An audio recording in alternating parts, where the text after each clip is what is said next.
Hey guys, tonight we step into the warm mud brick dusk of ancient Sumer, where temple walls glow faintly under oil lamps, clay tablets rest in reed baskets, and the air smells like barley mash smoke and river silt after a long hot day.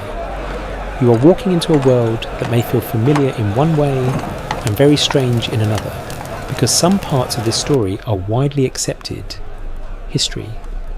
Some parts are interpretation and some parts are calm. By the light What of if the three imagination moons, drifting at the edges accept where our the evidence grows sacrifice. thin? We will keep the solid ground separate from the mist. The tablets suggest many things. Historians debate many things and know you probably would not survive this without immediately complaining about the heat, the mosquitoes, and the complete absence of air conditioning, which is honestly rude of the 3rd millennium BCE. So before you get comfortable, take a moment to like the video and subscribe, but only if you genuinely enjoy what I do here. And while you are there, post your location and local time. Now, dim the lights, maybe turn on a fan for that soft background hum, and let's ease into tonight's journey together. You arrive first at the city because in Sumer, the city is where nearly everything begins. Most agree that the earliest cities of southern Mesopotamia, places like Uruk-Ur, Eridu, Nippur, and Lagash, grew in a land shaped by rivers that were generous only when they felt like it. The Tigris and Euphrates gave life, but not politely. Archaeology suggests that irrigation levees, canals, and organised labour made settled life possible in this flat alluvial plain. Without planning cooperation and a whole lot of mud under the fingernails, there is no city at all, only marsh, flood, thirst and regret. So you stand there in the half dark and listen. A donkey snorts nearby. A jar scrapes against a threshold. Somewhere someone is singing in a thin, tired voice. The temple rises above the neighbourhood, not yet the towering stepped monument you may picture from later centuries, but already the kind of place that tells everyone where the centre is. The evidence we do have points to temples being more than prayer houses. They were economic hubs, storage centres, employers, ritual theatres, and symbols of divine order all at once. In other words, your local temple was part cathedral, part city hall, part granary, and part accounting department, which somehow makes it both majestic and deeply bureaucratic. That matters because tonight's question is not simply why people worshipped. Human beings have done that in many forms across many cultures. The stranger question is why the texts sometimes seem to frame worship as something the gods themselves required. A careful reading might suggest that divine need in Sumerian literature was less about hunger in a biological sense and more about order, status, service, and the maintenance of a shared world. That is one interpretation. Let me rephrase that more carefully. The tablets do not hand us a neat little answer in a golden envelope. They give us rituals, hymns, myths, offerings and habits, and from those clues we try to infer what worship meant. At the most grounded level, the picture is fairly clear. People brought food, drink animals, cloth-crafted goods and labour into temple systems dedicated to city gods. What's broadly accepted is that each major city was associated with a patron deity. Uruk honoured Inanna. Eridu was linked with Enki. Nippur held Enlil in especially high regard. These were not distant abstract ideas tucked away in philosophical essays.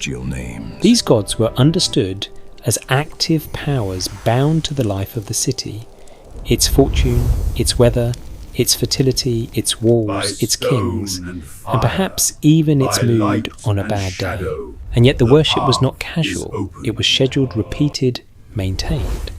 Offerings were set before divine statues, hymns were recited, processions moved through streets, priests and temple workers kept things going with the kind of consistency that suggests more than occasional bursts of religious enthusiasm. One interpretation is that this rhythm expressed sincere devotion, shaped by tradition, and fear of disorder. Another is that ritual repetition kept the whole social machine running smoothly. It's possible that both are true because human societies are rarely kind enough to separate faith from administration for our convenience. The mystery begins to thicken when you think about divine images receiving meals. Archaeology suggests that cult statues in Mesopotamia were treated with extraordinary care. They were clothed, housed, washed, adorned, and presented with food and drink. Of course, most historians agree that these acts were symbolic and ritualized rather than simple-minded attempts to feed rock with soup. The statue was not merely a statue in the modern decorative sense. It represented the divine presence in a specific sacred setting. Still, if you sit with the image for a moment, it gets wonderfully eerie. Trays of bread, jugs of beer, bowls of dates, incense smoke curling upward in a darkened room, while a carved face sits motionless and receives it all. What if the story is pointing at something else? Not proof, not a hidden truth. Just a possibility to hold gently in the palm of your mind as the lamps flicker. If we treat it as a possibility rather than a conclusion, the language of divine need might reflect how ancient city life understood reciprocity. The gods gave protection, fertility, legitimacy, and stability. Humans answered with service, praise, labour, and gifts. Worship then may not have meant that gods were weak without people, but that the universe itself was imagined as a relationship requiring upkeep. In that reading, the gods needed worship, because the system of exchange needed to be enacted again and again, or risk falling apart. Historians still argue whether the deepest purpose of these rituals was theological, political, psychological, or simply woven from all three so tightly that no knife can separate them now. And honestly, ancient religion has a way of doing that. It refuses to sit still while modern categories try to interview it. There is also the matter of creation stories, though we will move into those more fully later. Some Mesopotamian traditions describe humans as made to serve divine purposes. The evidence is later and layered, and scholars continue to debate how directly later myths reflect earlier Sumerian thinking. But the broad pattern matters. A more cautious explanation could be that human labour framed as sacred service gave cosmic dignity to necessary work. Digging canals sounds much better when the universe itself seems to have signed off on the project. Less glamorous, of course, when you are ankle-deep in mud and being bitten by something with wings the size of a legal complaint. A fringe idea proposes that stories of divine need hint at beings dependent on human emotional energy, praise, or attention. This theory isn't widely accepted, but it lingers in modern retellings because it gives the old rituals a dramatic charge. The mystery isn't in what we know, but in what we can't confirm. We're not proving anything tonight, we're following clues. And the solid clue, the one we can actually stand on, is that worship in Sumer was not decorative. It was built into the daily metabolism of the city. So you keep walking, past ovens still warm from baking, past sleeping dogs, past reed mats hung in doorways. Above you the temple remains still and watchful, as if the whole city tilts slightly toward it. Some parts are documented, some are interpretation, and some are gentle imagination. If the evidence is thin, we'll say so. But already in the smell of smoke and barley, in the sight of offerings carried before dawn, you can feel the old question beginning to breathe. Not whether the Sumerians worshipped. They clearly did. But why the language of need appears at all, and whether that need belonged to the gods, to the priests, to the rulers, or to the fragile human world, trying to keep chaos outside the walls for one more night. By the time the last lamp in a family courtyard burns low, the temple has already begun preparing for morning again. Because in early Mesopotamian cities, sacred life does not really stop so much as change shifts. Archaeology suggests that temples stood at the centre of organised urban life long before kings made palaces the dominant symbol of power in some places, and that alone tells you something important. Before royal propaganda got especially fancy, before every ruler wanted his own grand visual brand package carved into stone, the temple already anchored storage, labour, ritual and identity. One interpretation is that worship became necessary in part because the city itself was built around institutions that turned devotion into structure. And what if, in the grey hour just before dawn, the silence around those buildings felt less peaceful than expectant, as though the whole city was waiting for the gods to clock in? Most historians agree that southern Mesopotamia did not hand urban civilization to humanity on a silver tray. There was no handy instruction booklet, no cheerful brochure titled "Congratulations on your new city." The land demanded management. Water had to be directed, fields had to be coordinated, grain had to be measured, workers had to be fed, and records had to be kept.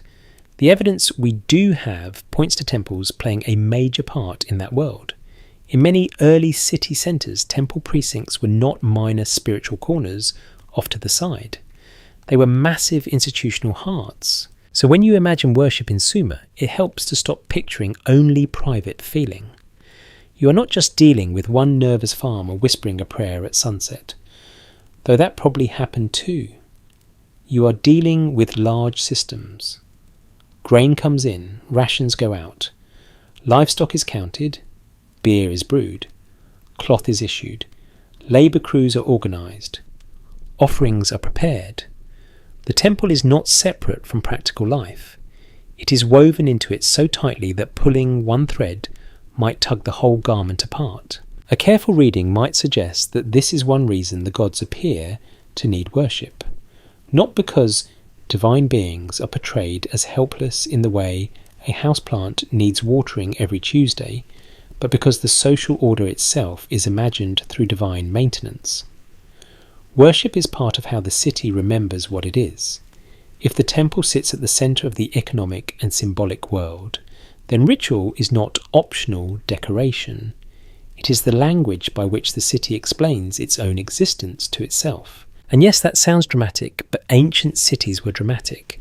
Mud brick dramatic, reed basket dramatic, everybody is one failed, harvest away from a bad, weak dramatic. What's broadly accepted is that temples in early Mesopotamia often functioned as storehouses and administrative centres.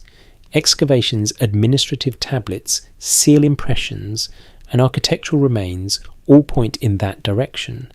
This does not mean every historian interprets temple control in exactly the same way. Historians still argue whether the temple economy was centrally dominant in all periods and places, or whether later scholars once overstated its reach. That debate matters. To be clear, this is debated. The old picture of the temple controlling absolutely everything has been softened by more nuanced work. Some cities' periods and institutions seem more mixed than earlier models assumed.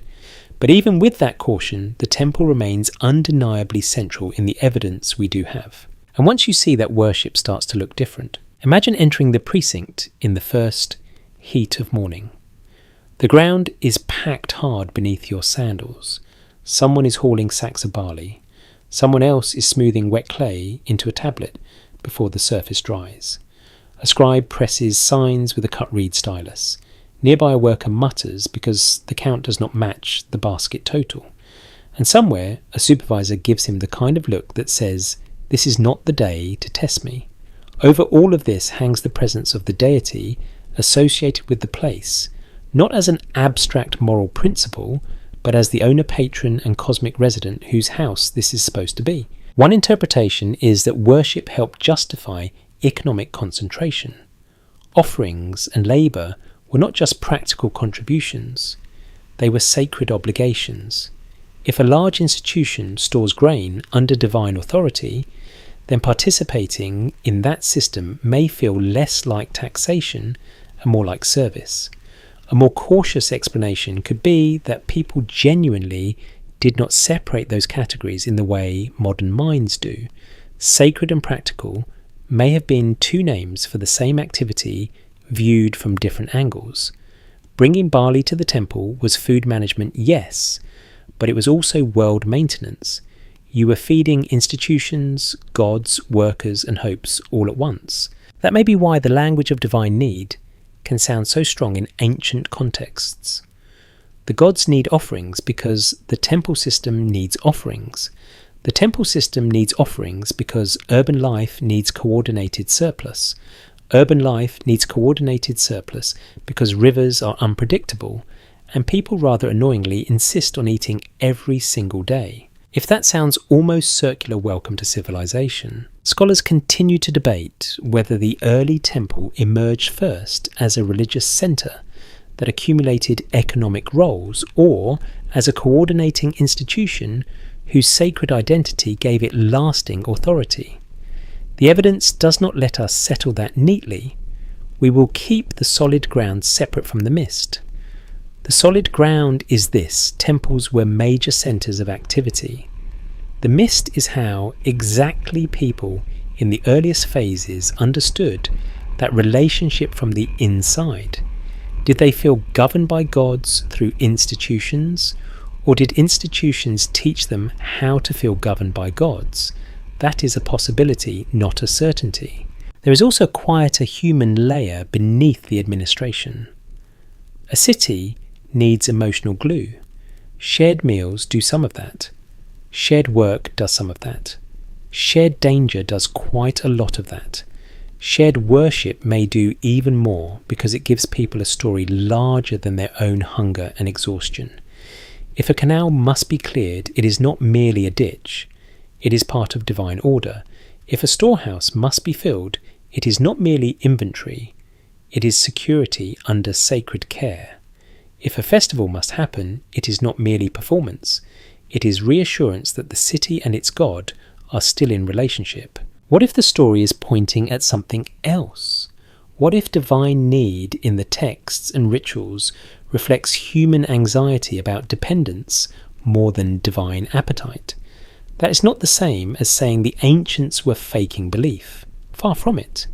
It may simply mean that in a fragile environment, the idea of gods requiring worship mirrors the fact that cities themselves required constant attention.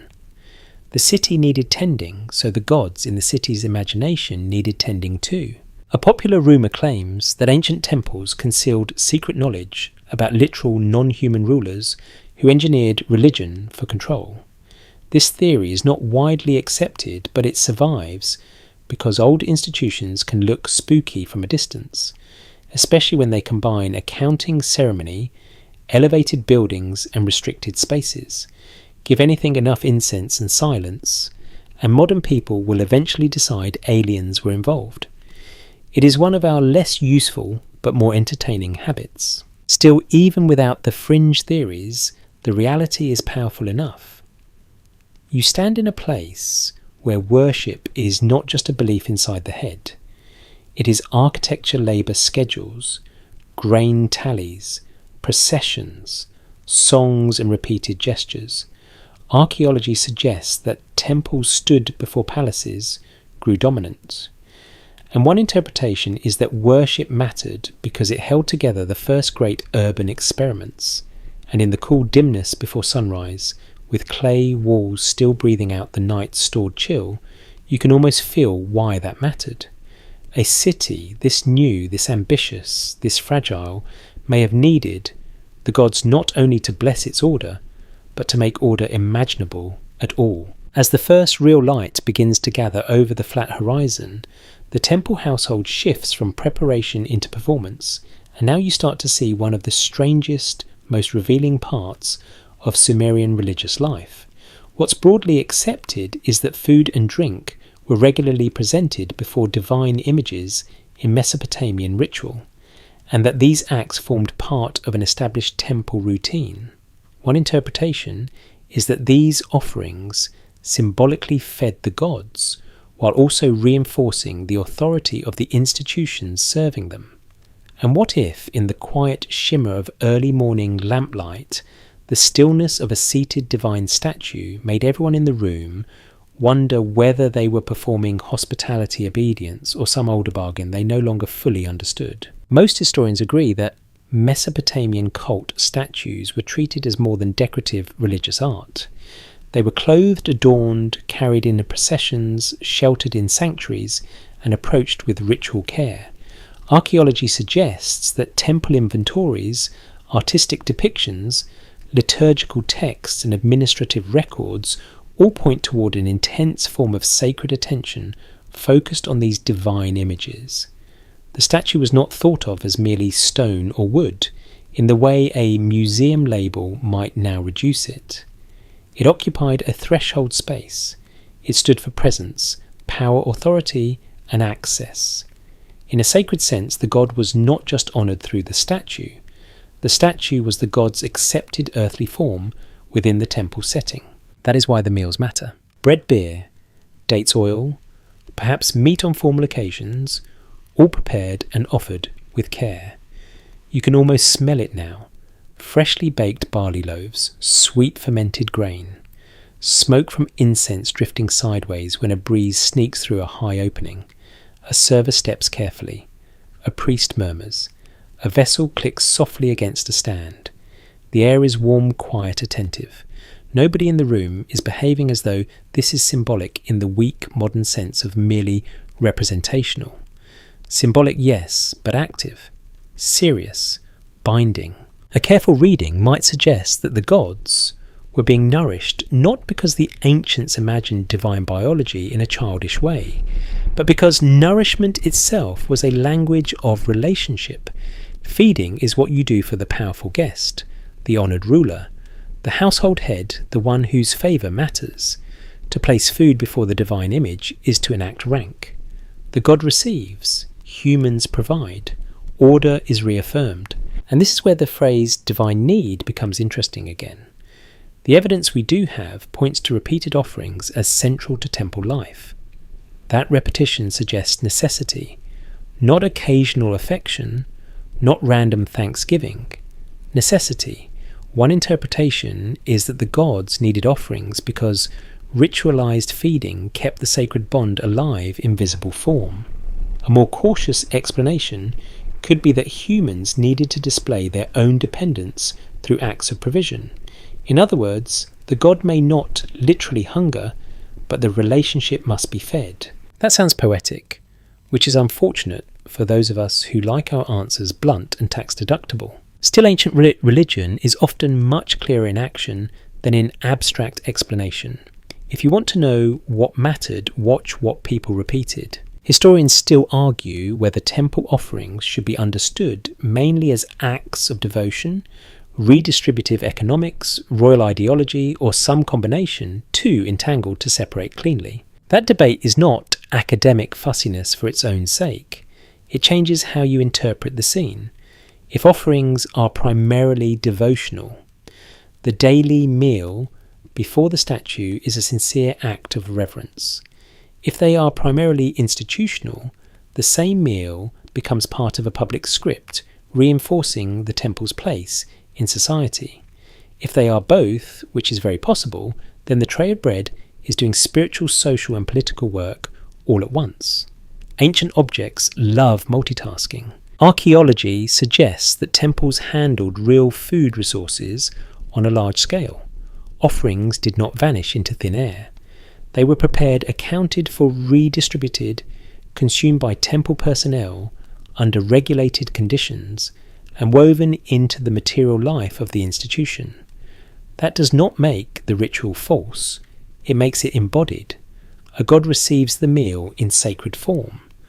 The temple community receives its share in practical form. Heaven and administration meet over breakfast. What if the story is pointing at something else? What if feeding the gods was one of the earliest ways a city taught itself how to think about surplus hierarchy and justified distribution? That is not a conclusion, only a possibility. If a city gives its best grain first to the divine household, then all later channels of distribution flow from a sacred centre. The order feels natural because it is dramatized every day in the most ordinary and universal medium of all food. Before law codes are memorized, before political theory is invented, everyone already understands the meaning of a meal served to the highest seat. There is also a deeper emotional current beneath the tray and the incense. Food is intimate. To feed someone is to care for them, but also to acknowledge their power over your own supply. In fragile agricultural worlds, feeding and being fed sit very close to fear. A failed harvest is not merely inconvenience, it is crisis. So a society that ritualizes feeding the divine may also be ritualizing its own hope that the cycle will continue. We bring bread so that bread keeps coming. We pour beer so that grain keeps growing. We honour the unseen so the visible world stays cooperative for another season. Scholars continue to debate how literally ancient worshippers imagined divine consumption.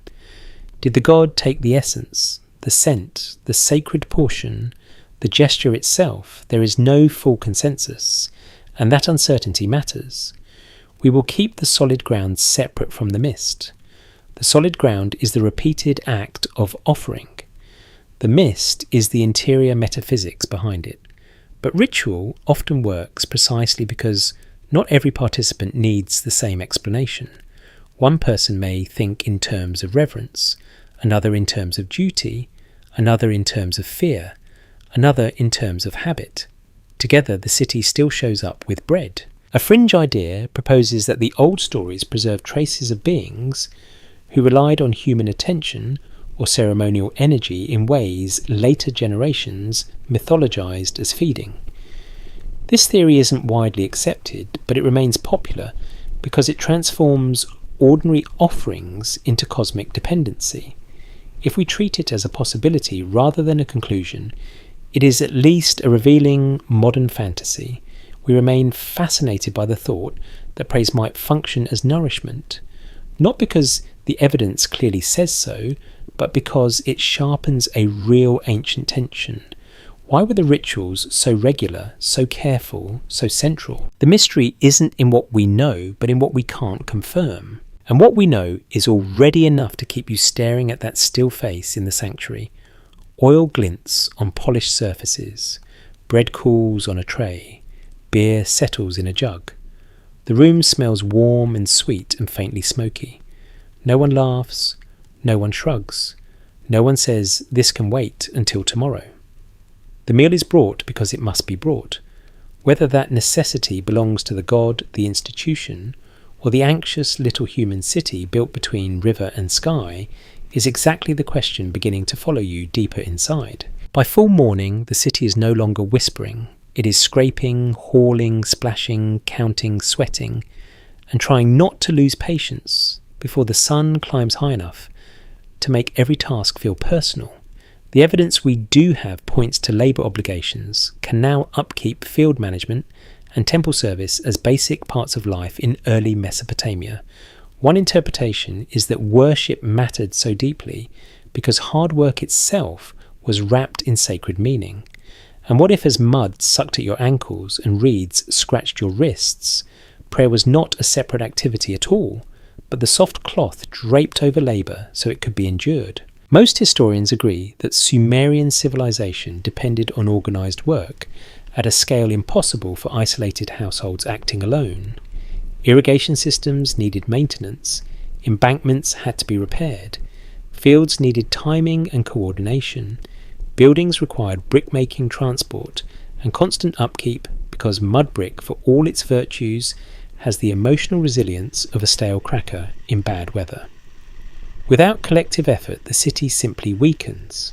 The water goes wrong, the grain goes wrong, and shortly after that, everyone's mood goes wrong. So the ancient city needs labour, and not just occasionally. It needs repeated labour, seasonal labour, supervised labour, and sometimes compulsory labour. Archaeology suggests that temple institutions helped organise parts of that world, though scholars continue to debate the exact balance between temple household and palace authority in different periods. What's broadly accepted is that work and sacred order were closely linked in Mesopotamian thought. The gods were associated with fertility protection, cosmic stability, and the functioning of the world. Humans in many texts and practices appear as participants in maintaining that order. A careful reading might suggest that worship helped transform obligation into meaning. Digging a canal because someone yelled at you is one thing. Digging a canal because the life of the city, the favour of the gods, and the order of creation somehow depend on it is another. The shovel feels the same. The sun feels just as rude. But the story around the work changes everything. You can feel this if you imagine the scene closely enough. The waterline glitters in the heat. Mud smells metallic and alive. A man with a basket strap across his forehead adjusts the load and exhales through his teeth. Another curses under his breath in the ancient universal dialect of "I am doing my best, and this is still unpleasant." A supervisor checks a measure. A priest passes in cleaner clothing, carrying ritual responsibility instead of a shovel, which must have been excellent for priest recruitment and less exciting for everyone else. Yet all of it belongs to one world. Sacred service and physical labour are not cleanly divided. Historians still argue whether the religious language surrounding labour mainly reflects sincere theology or whether it also served to normalise hierarchy and extract effort. That is a fair question, and the honest answer is probably yes. Yes to faith, yes to hierarchy, yes to sincere belief and useful ideology sharing the same sandals. Ancient societies, like modern ones, were fully capable of making noble ideas do practical work. What's broadly accepted is that later Mesopotamian myths, especially in Akkadian tradition, sometimes describe humans as created to relieve divine labour. The relationship between those later formulations and earlier Sumerian ideas is not perfectly simple, and if the evidence is thin, we'll say so. But the pattern matters because it suggests a worldview in which human work is not accidental. It belongs to the design of things.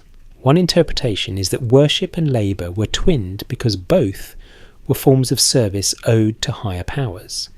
A more cautious explanation could be that societies dependent on coordinated work naturally told stories that dignified such work with cosmic purpose.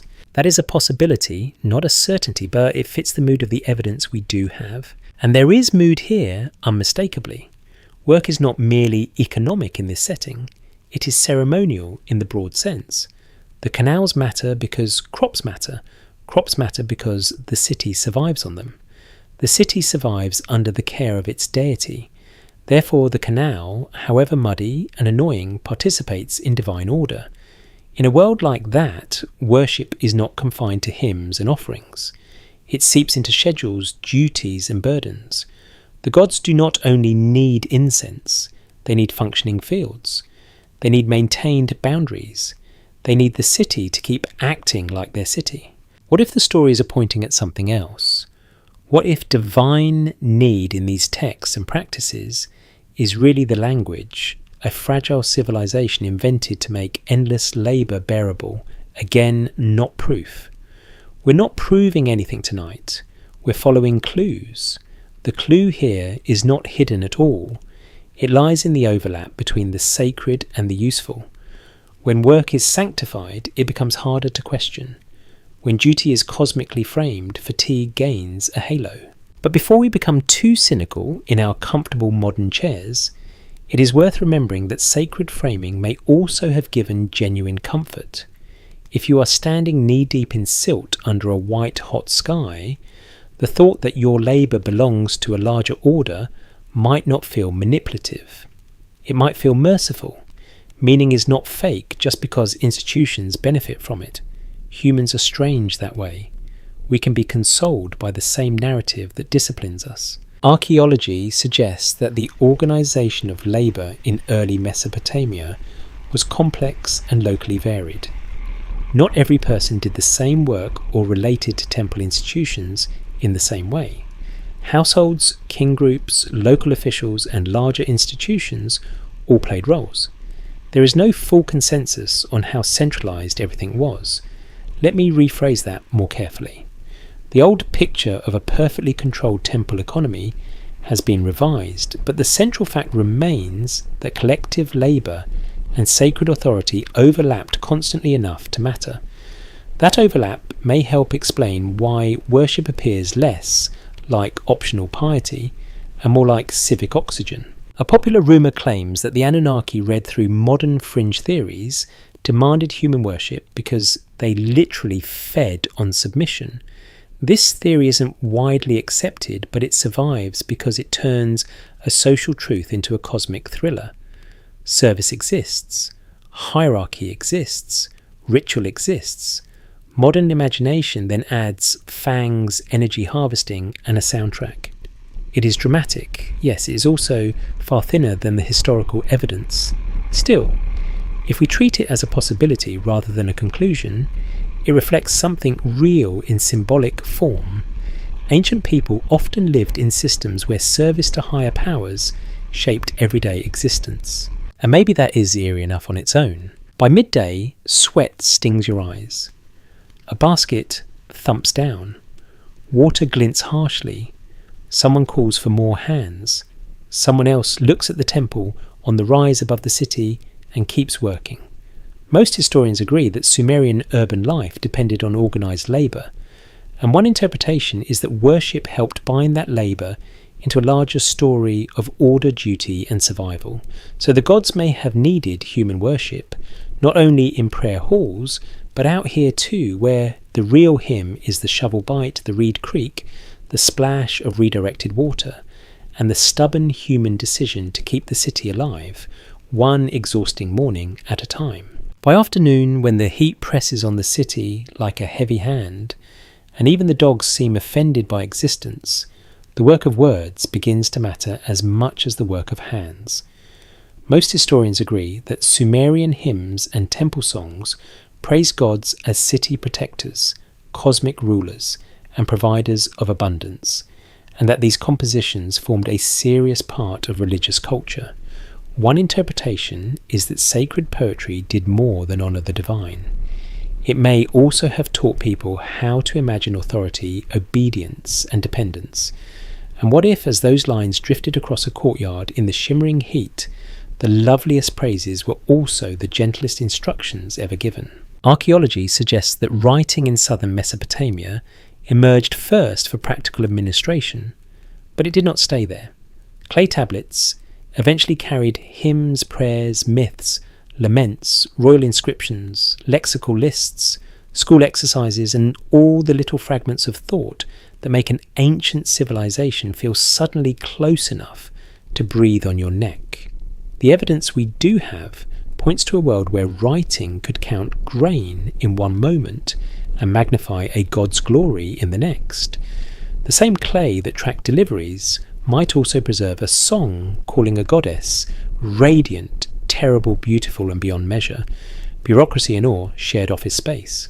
That matters because hymns are not just emotional outbursts. They are structured praise. They repeat titles. They reinforce associations. They link a deity to specific powers, places, and blessings. Inanna is not just admired. She is named in ways that locate her in love, war, power, erotic charge, danger, and city identity. Enlil is not simply mentioned.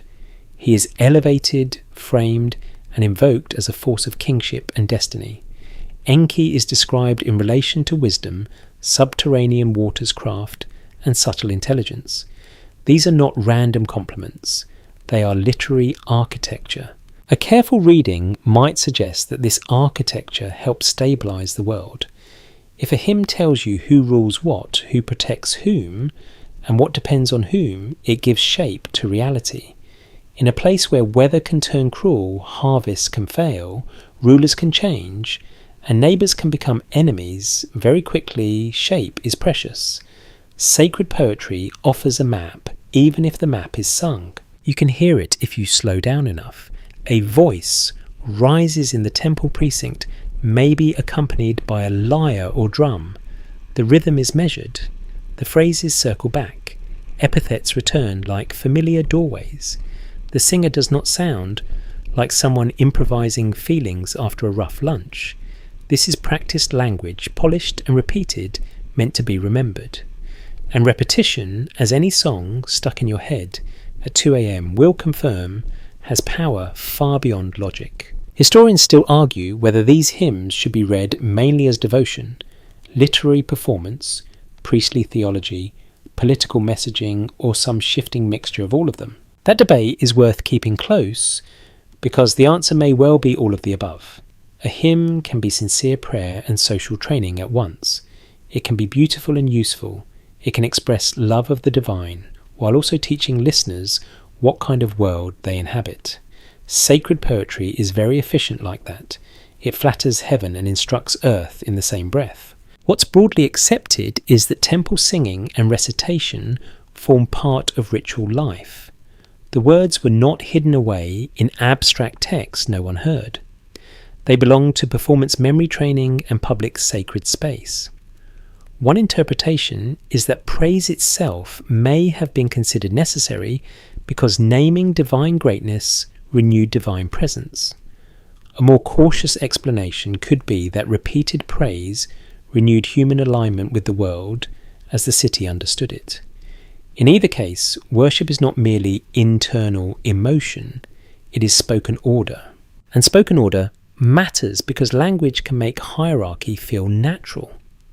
When a hymn says a God is supreme, wise, just terrifying, and worthy of endless praise, it does more than compliment the deity. It situates everyone else below. It defines scale. It creates the emotional atmosphere in which dependence makes sense. If the gods are unimaginably great, then service is fitting. If their favour holds back chaos, then praise becomes not just proper but urgent. A careful reading might suggest that sacred songs taught people not only whom to worship, but how to feel small without feeling meaningless. That is a clever trick, frankly, terrifyingly clever, also not unique to Sumer, which should probably humble all of us a little. What if the story is pointing at something else? What if these hymns were part of how human communities fed the gods through attention? Not literal calories, of course. If the evidence is thin, we'll say so, but if we treat it as a possibility rather than a conclusion, praise may function like ritual fuel. A god who is named, sung, celebrated, and publicly enthroned in language remains active in the social imagination. Silence, by contrast, is dangerous. Silence invites drift. Silence lets memory loosen. A city may have feared forgotten gods almost as much as angry ones. Scholars continue to debate how much of what survives reflects elite composition rather than ordinary belief. That's a possibility, not a certainty, and it matters. Many tablets come to us through trained scribal traditions, not candid street interviews with exhausted barley workers, so we should be careful. Yet even elite language shapes worlds. Priests, scribes, singers and officials were not floating above society in decorative clouds. They helped teach the categories through which the city understood itself. If a hymn is recited often enough, it stops being only literature and becomes atmosphere. A fringe idea proposes that the Anunnaki and later mystical or speculative readings needed human praise because spoken reverence amplified their presence or power. This theory isn't widely accepted, but it persists because it dramatizes something that is historically real. In less supernatural terms, praise reinforces authority. Whether divine, royal, or institutional power grows easier to sustain when it is repeatedly named as rightful. The mystery isn't in what we know, but in what we can't confirm. We know hymns mattered. We cannot fully measure what ancient worshippers thought happened when the words filled the air.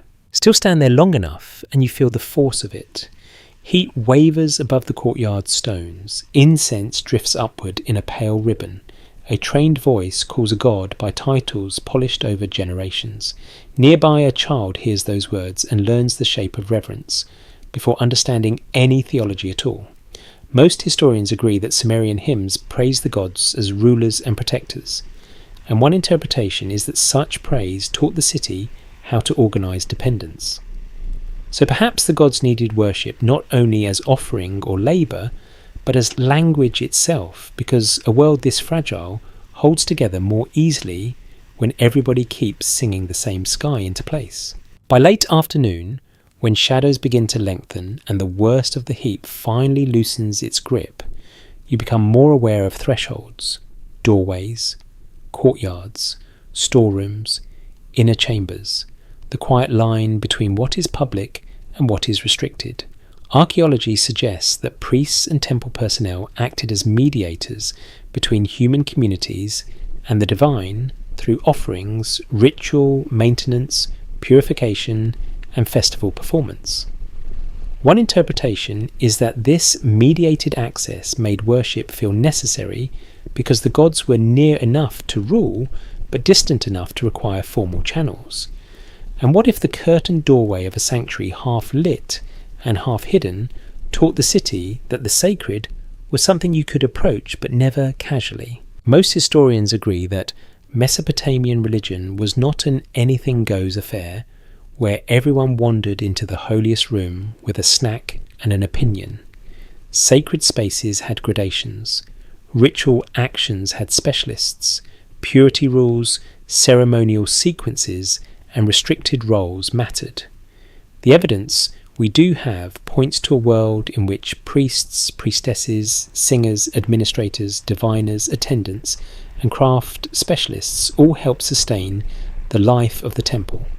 Divine presence may have been imagined as real and active, but it was not usually handled directly by just anyone who happened to feel spiritually adventurous that morning. This is one reason the relationship between people and gods could feel both intimate and remote. The city belongs to its deity. The deity protects the city. Offerings are daily festivals. Our public hymns are heard statues, may be processed through streets. Yet the deepest moments of service happen through trained intermediaries. A careful reading might suggest that worship became necessary not only because gods were powerful, but because they were institutionally distant.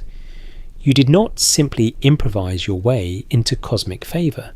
Someone knew the sequence, the words, the washings, the garments, the proper vessel, the correct timing, and all the ways to avoid embarrassing yourself in front of heaven.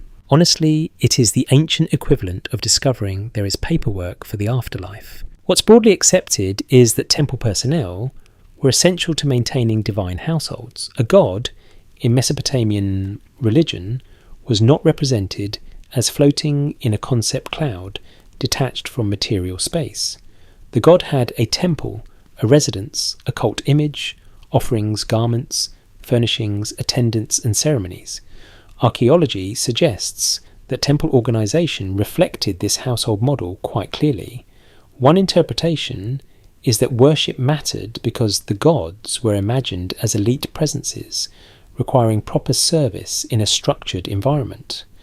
A more cautious explanation could be that human institutions projected familiar household hierarchy onto the cosmos. Either way, the result is the same. The divine is not approached randomly, it is served. And service through intermediaries changes everything. If the only valid path to the sacred runs through authorized roles, then worship becomes more than emotion. It becomes participation in an order you do not control. The priest mediates, the singer recites, the diviner reads signs, the purifier prepares the space, the administrator allocates the goods, the deity receives, the community depends. Divine need and institutional structure begin to mirror one another so closely that separating them becomes difficult. The gods may need worship because the whole architecture of access assumes that relationship must be formally maintained. Historians still argue whether priests in Mesopotamia should be seen mainly as guardians of communal religious life, as elite managers of sacred authority, or as both at once in different settings. That debate matters because it protects us from flattening ancient religion into either cynical manipulation or pure devotional innocence. Real institutions are almost never so simple. Priests could be sincere believers and practical administrators. They could comfort, control, educate, preserve, and regulate all at once. Sacred authority has a habit of doing several jobs simultaneously, which is efficient if not always relaxing. Imagine the inner temple now. The light is dimmer, the air smells of oil, linen, cedar, perhaps faint perfume. A metal fitting glints in a soft corner. Someone washes hands carefully. Someone unfolds a garment. Someone checks a vessel's placement. Outside, city life continues with its donkeys and shouting and cooking fires. Inside, every movement slows. Time itself seems more polished. The God is not far away in the sky. The God is here, yet not directly available. That is a powerful arrangement. It turns worship into a bridge that must constantly be rebuilt by trained hands. What if the story is pointing at something else? What if the gods needed worship partly because distance creates demand? The farther authority stands above ordinary people, the more necessary mediation becomes. That is not a conclusion, only a possibility. But in many human systems, distance does not weaken power, it intensifies it. The inaccessible ruler, the hidden chamber, the restricted language, the exact ritual sequence, all of these can magnify importance. If the gods are not casually available, then every authorized offering carries greater weight. Scholars continue to debate how ordinary people experience this distance from the divine. Did it reassure them because specialists handled dangerous sacred power on their behalf? Did it frustrate them? Did it simply feel normal? There's no full consensus, and that uncertainty matters. If the evidence is thin, we'll say so. We have liturgies, inscriptions, architecture, administrative traces, and later textual traditions, but not the private diaries of a tired potter saying, "I would love to ask Enlil a direct question, but apparently I need 3 attendants and a purification basin." A popular rumour claims that the Anunnaki were deliberately hidden behind priestly systems because direct contact would have exposed their true nature. This theory isn't widely accepted, but it lingers because restricted access always invites suspicion. Hidden rooms make imaginations work overtime. Curtains, incense and silence are basically a public service for conspiracy theories. If we treat it as a possibility rather than a conclusion, though, the more grounded point is still striking. Sacred systems often rely on managed distance. Reverence deepens when familiarity is limited. The mystery isn't in what we know, but in what we can't confirm. What we do know is that Mesopotamian religion organised access carefully, and that careful organisation may help explain why worship appears so necessary in text and practice. Not because the gods were weak, but because the relationship between gods and humans was structured through service roles and sacred boundaries. Most historians agree that temple specialists mediated the divine world for the community, and one interpretation is that this made worship indispensable as the only legitimate path between fragile humans and powerful gods. So as evening nears and shadows stretch across the threshold stones, you begin to feel it more clearly. The city does not merely believe in its gods. It approaches them through doors, through hands, through procedures, through people. And perhaps that is why worship had to continue. In a world built on mediated nearness, silence would not feel like freedom. It would feel like the bridge had gone missing. As evening settles and the city's noise softens into a lower, steadier hum, the stories behind the rituals begin to step forward. What's broadly accepted is that Mesopotamian myth often describes human beings as created to serve divine purposes, though the surviving traditions are layered, edited and preserved across long stretches of time. One interpretation is that worship was not merely something humans later chose to do, but something woven into the imagined reason for human existence itself. And what if, as a fire crackled in a courtyard and the sky deepened over the river plain, those old creation stories made service feel less like a burden added afterward, and more like the original assignment? Most historians agree that the mythological record of Mesopotamia is complex. Sumerian compositions, Akkadian retellings, later scribal traditions, and regional variations do not line up like neat filing cabinets for modern convenience. If the evidence is thin, we'll say so.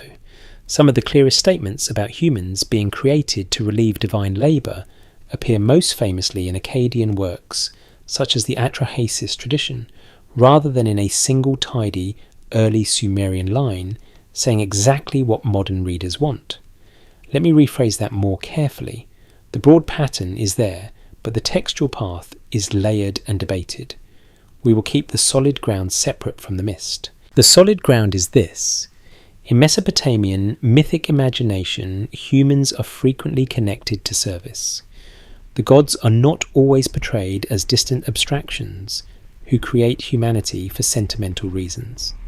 The evidence we do have points instead toward a world in which labour, sacrifice, maintenance and divine order are closely linked. In some narratives, lesser gods labour before humans are made. In others, human existence is framed in ways that imply obligation to the divine sphere. A careful reading might suggest that worship grows naturally from this mythic frame.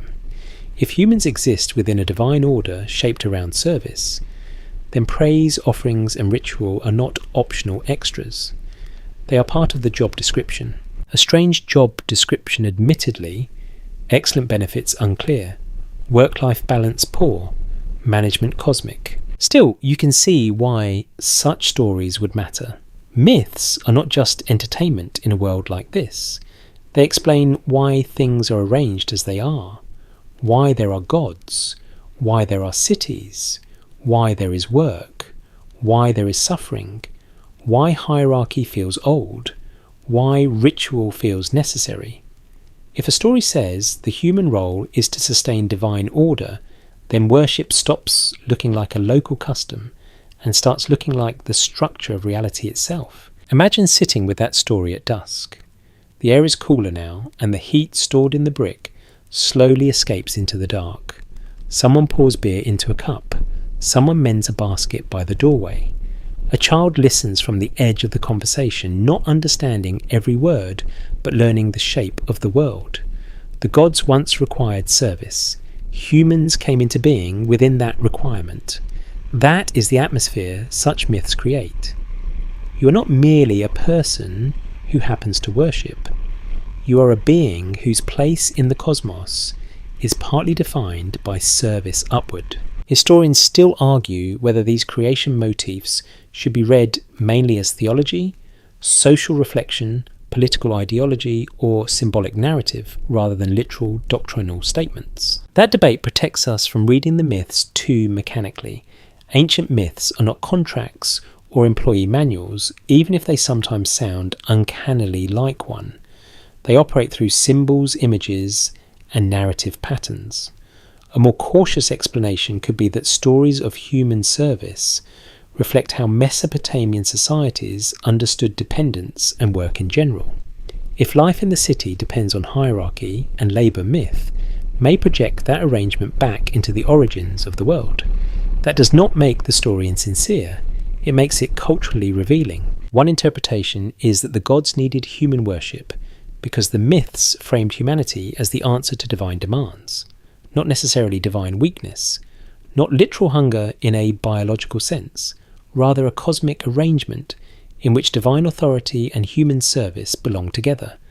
Worship becomes necessary because it fulfills what humans are imagined to be for. That is a possibility, not a certainty, but it fits the wider pattern of temple life offerings and sacred labour we have been tracing. And yet the stories are not always simple. Mesopotamian gods can be majestic, dangerous, arbitrary, wise, emotional, generous, and infuriatingly difficult all at once.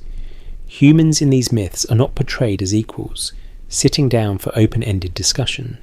The relationship is asymmetrical. That imbalance matters. A city does not negotiate with a flood. A farmer does not negotiate with drought. A worshipper may petition a god, praise a god, feed a god, symbolically lament to a god, or fear a god, but the structure remains one of dependence. What if the story is pointing at something else?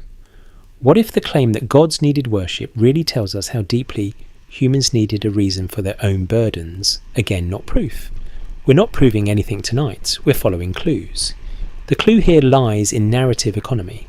If daily life requires exhausting work, unequal obligations and constant ritual repetition, a creation myth that places service at the centre can make all of that feel ancient, meaningful and necessary, rather than random and crushing.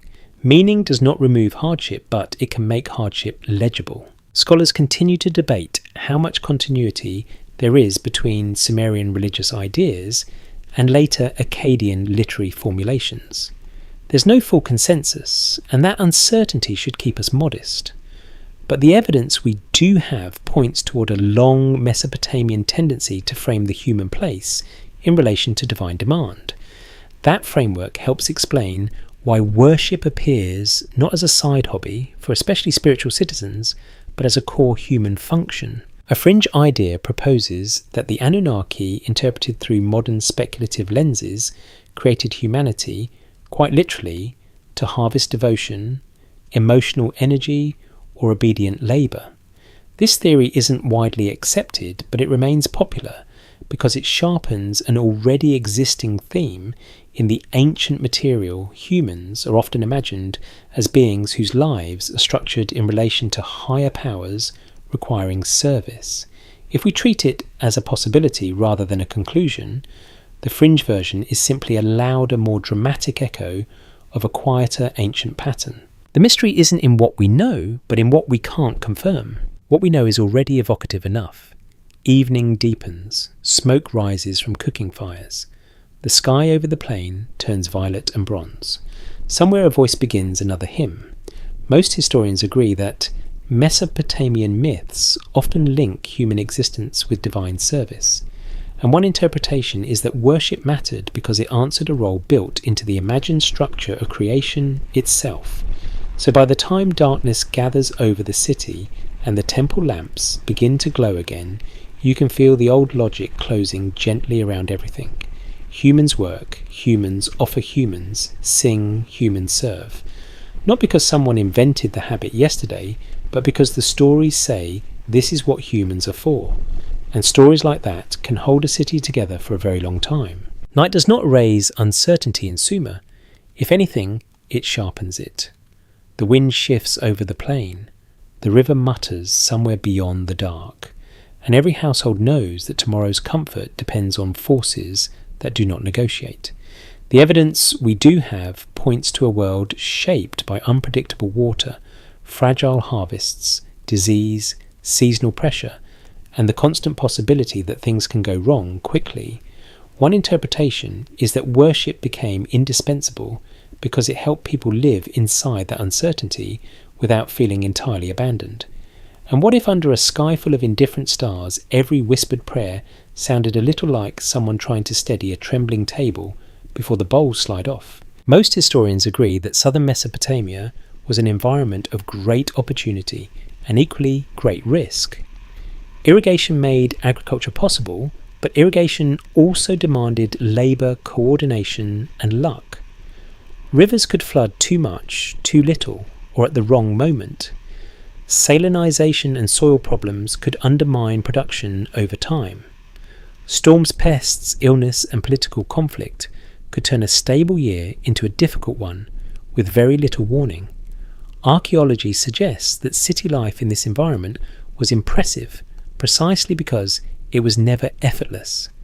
Civilization here was not built on cosy predictability, it was built on management hope and the stubborn refusal to let the landscape have the last word. In that kind of world, ritual does more than express belief.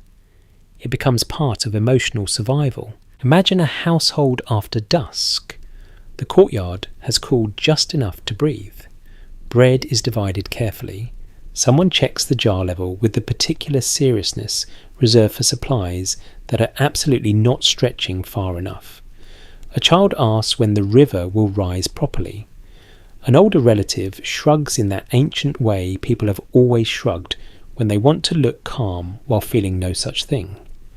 Tomorrow depends on weather, canals, labour, disease, rulers, neighbours and gods. The list is exhausting even before bedtime. A careful reading might suggest that worship answered this insecurity by making uncertainty relational. Instead of chaos being merely blind and meaningless, it could be addressed, appeased, petitioned, interpreted. That does not guarantee safety, of course, The gods in Mesopotamian thought are not vending machines where you insert one hymn and receive ideal rainfall, but ritual turns fear into action. Offerings can be made, prayers can be spoken, hymns can be sung, omens can be read, protective rites can be performed. Even when control is limited, structured response matters. What's broadly accepted is that Mesopotamian religion was deeply concerned with the management of misfortune. People sought protection, favourable omens, healing, fertility, success and divine mercy. Laments, prayers and ritual responses to danger were not occasional side notes. They were woven into the texture of life. One interpretation is that the gods needed worship, partly because worship maintained a relationship people hoped would soften disaster. A more cautious explanation could be that humans needed repeated acts of reverence because anxiety is easier to bear when it has a script. That is one of the less glamorous but more durable truths of religion. Ritual gives the hand something to do while the mind waits for news it cannot force. Historians still argue whether ancient worship in such settings should be understood mainly as sincere faith, practical coping, social conditioning, or some inseparable blend of all three. And yes, the honest answer may once again be all three. Humans are fully capable of believing deeply, coping instinctively, and reproducing social systems at the exact same time. We do not always choose just one motive, no matter how badly later scholars might want us to for neat chart-making purposes. There is also the problem of memory. Communities remember bad years. They remember flood marks. They remember when the canal failed, when the barley was thin, when someone's child did not recover, when the official promised relief and delivered only irritation. Such memories give worship an edge of urgency. The gods are not honoured only because they are majestic. They are honoured because the cost of displeasing, neglecting, or losing contact with sacred order feels too high. If the world already hangs by threads, you do not experiment casually with cutting one. What if the story is pointing at something else? What if divine need in these traditions is partly the mirror image of human vulnerability? In other words, the more precarious life feels, the more imaginable it becomes that the gods also require regular attention, not because the gods are helpless, but because the relationship itself is imagined as maintenance.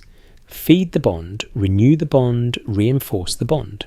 That is a possibility, not a certainty, but it fits the pattern of offerings, hymns and repeated rites that do not seem optional. Archaeology suggests that concern with omens and divine signs became especially rich in Mesopotamian tradition, though the textual evidence varies by period and type. The evidence we do have points to a culture deeply interested in reading the world for signals. A flawed birth, a strange sky, a dream, an unusual event, a pattern in sacrificed animal organs, all might be interpreted as meaningful in the right setting.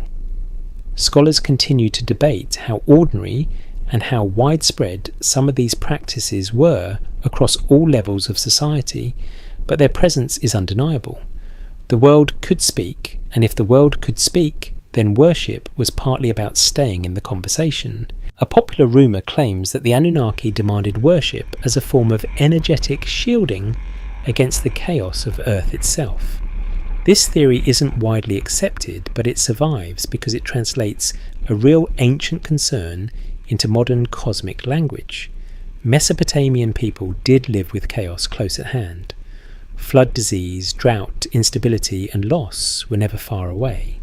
If we treat the rumour as a possibility rather than a conclusion, what it captures symbolically is the sense that sacred order had to be actively maintained or else the edges might fray. And perhaps the edges always did fray. The mystery isn't in what we know, but in what we can't confirm. We know that uncertainty shaped Mesopotamian life. We know that ritual prayer and offering formed repeated responses to that uncertainty. We cannot fully measure the private feeling in each heart that bowed before a god. Fear, hope, love, duty, habit, family expectation, civic loyalty, All of these may have mingled in proportions impossible to recover now. Still night makes some truths feel simpler. The air cools.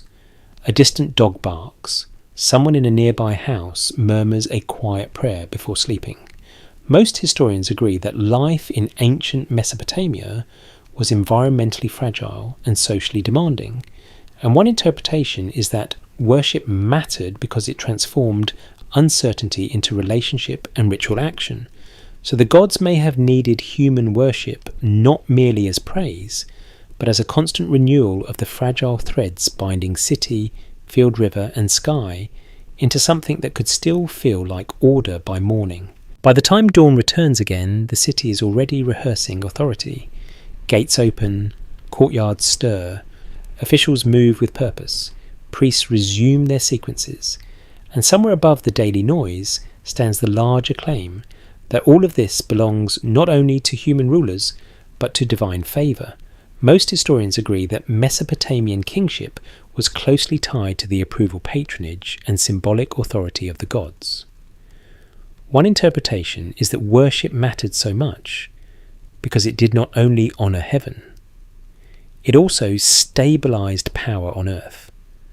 And what if every polished crown, every procession, every royal prayer in public was really asking the crowd to believe that obedience rose in one smooth line from labourer to king to God? Archaeology suggests that rulers in Mesopotamia regularly presented themselves as chosen, favoured, guided, or installed by divine forces.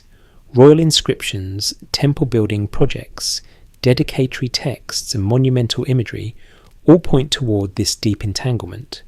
What's broadly accepted is that kings did not usually portray themselves as ruling by sheer personal charisma alone. They ruled through divine sanction. Even when a king boasted, as kings very much enjoy doing across history, the boasting was often framed through service to the gods, temple restoration piety, military success granted by deity or justice, carried out under sacred authority. Which is clever because divine endorsement ages better than your own opinion of yourself. In Sumer and the wider Mesopotamian world, the patron deity of a city was not a decorative mascot. The deity was bound to the city's identity. So when a ruler built or restored a temple, gave lavish offerings, sponsored rituals, or composed inscriptions, praising the god, he was not merely performing personal devotion, he was participating in the public maintenance of legitimacy. A careful reading might suggest that worship became politically indispensable because royal authority drew strength from appearing secondary to divine order. The king could rule because the gods stood above him and behind him at once. That arrangement creates a very particular atmosphere.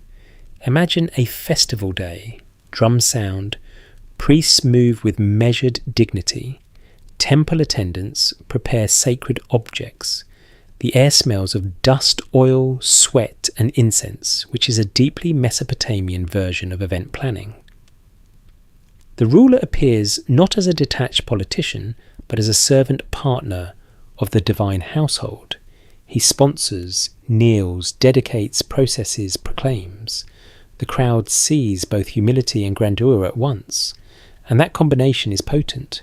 If the king bows before the god, then your own place in the hierarchy can feel like part of a larger and rightful pattern. Historians still argue whether Mesopotamian kingship should be understood primarily as theocratic in a strict sense, or whether divine language functioned more as a flexible political resource within changing institutions.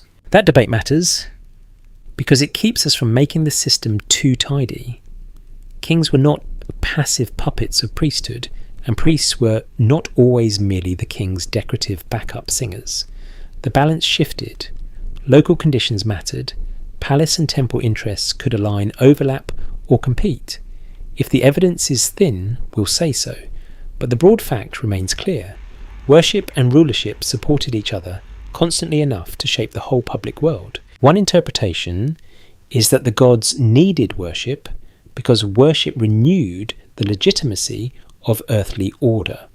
A more cautious explanation could be that human rulers needed visible devotion to divine powers in order to make hierarchy seem rooted in something older, larger, and less negotiable than themselves. In practice, the two may have blurred together. When a king funds offerings to the city god who is being strengthened, the god's public importance certainly, the temple institution, yes, the ruler's credibility also, yes.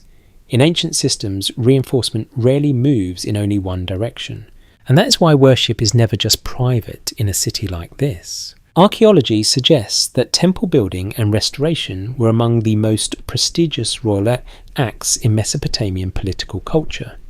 Inscriptions remember kings who repaired shrines, rebuilt sanctuaries, adorned cult statues, and gave generously to divine houses. These acts mattered because a ruler who cared for the god's dwelling signalled that he cared for cosmic order itself. What's broadly accepted is that public piety formed part of responsible kingship. One interpretation is that divine need was staged through ritual generosity so that the ruler could appear as the one who properly answered it. If the god must be honoured, then the king who honours the god well becomes necessary too. That is a very elegant loop. One almost has to admire it while quietly taking notes. What if the story is pointing at something else? What if the insistence on worship reflects not only theology, but the nervousness of political authority? All power wants permanence. All human rule is haunted by its own fragility. A bad harvest, a military defeat, a plague, a rival, an omen, interpreted the wrong way, and suddenly the shining order looks terribly breakable. In such a world, public worship may do more than praise gods. It may calm the fear that power is temporary by anchoring it in the eternal. That is a possibility, not a certainty, but it fits the repeated emphasis on divine favour in royal self-presentation. Scholars continue to debate how ordinary people understood this fusion of kingship and divinity. Did they experience royal piety as a reassuring, coercive, inspiring routine, or all of these depending on the moment? There's no full consensus, and that uncertainty matters. We have inscriptions from above more often than candid reactions from below. The man hauling barley may have seen sacred kingship very differently from the scribe carving the royal boast into clay, but both still lived inside the same symbolic weather. A fringe idea proposes that the Anunnaki read through modern speculative frameworks required public worship because rulers were appointed as visible managers of an unseen cosmic hierarchy. This theory isn't widely accepted, but it survives because it magnifies something historically real. Earthly power often gains force by presenting itself as delegated from higher powers. If we treat it as a possibility rather than a conclusion, the fringe version is simply a dramatised shadow of a grounded political truth. Authority likes heaven because heaven does not vote. The mystery isn't in what we know, but in what we can't confirm. We know kings built, prayed, dedicated and claimed divine backing. We know temple patronage mattered. We know worship helped stage order. We cannot fully disentangle belief, strategy, habit and fear in every public act. But perhaps ancient societies did not need them disentangled. Perhaps the power came from their fusion. So as morning broadens and the city brightens again, you watch the temple rise above the roofs and the ruler move beneath the eyes of the gods. Most historians agree that Mesopotamian kingship borrowed its strongest language from divine authority. And one interpretation is that worship mattered because it held political hierarchy steady by rooting it in sacred order. The gods may have needed human worship then, not only for offerings or praise, but because every bowed head in the temple also helped keep the throne from wobbling. As the year turns through its agricultural and ritual cycles, private routine gives way now and then to something larger, brighter, and more public. Streets fill, music rises, garments become more elaborate. The city watches itself being watched. Archaeology suggests that ritual performances connecting fertility, kingship, and divine favour played an important role in Mesopotamian ceremonial life, though the details remain debated. One interpretation is that these festivals mattered because they reassured the whole community that the bond between heaven and earth was still functioning. And what if beneath the glow of torches and the noise of celebration, people were not really watching a pageant at all, but searching for proof that the world would continue? Most historians agree that public ritual in ancient Mesopotamia was not mere ornament.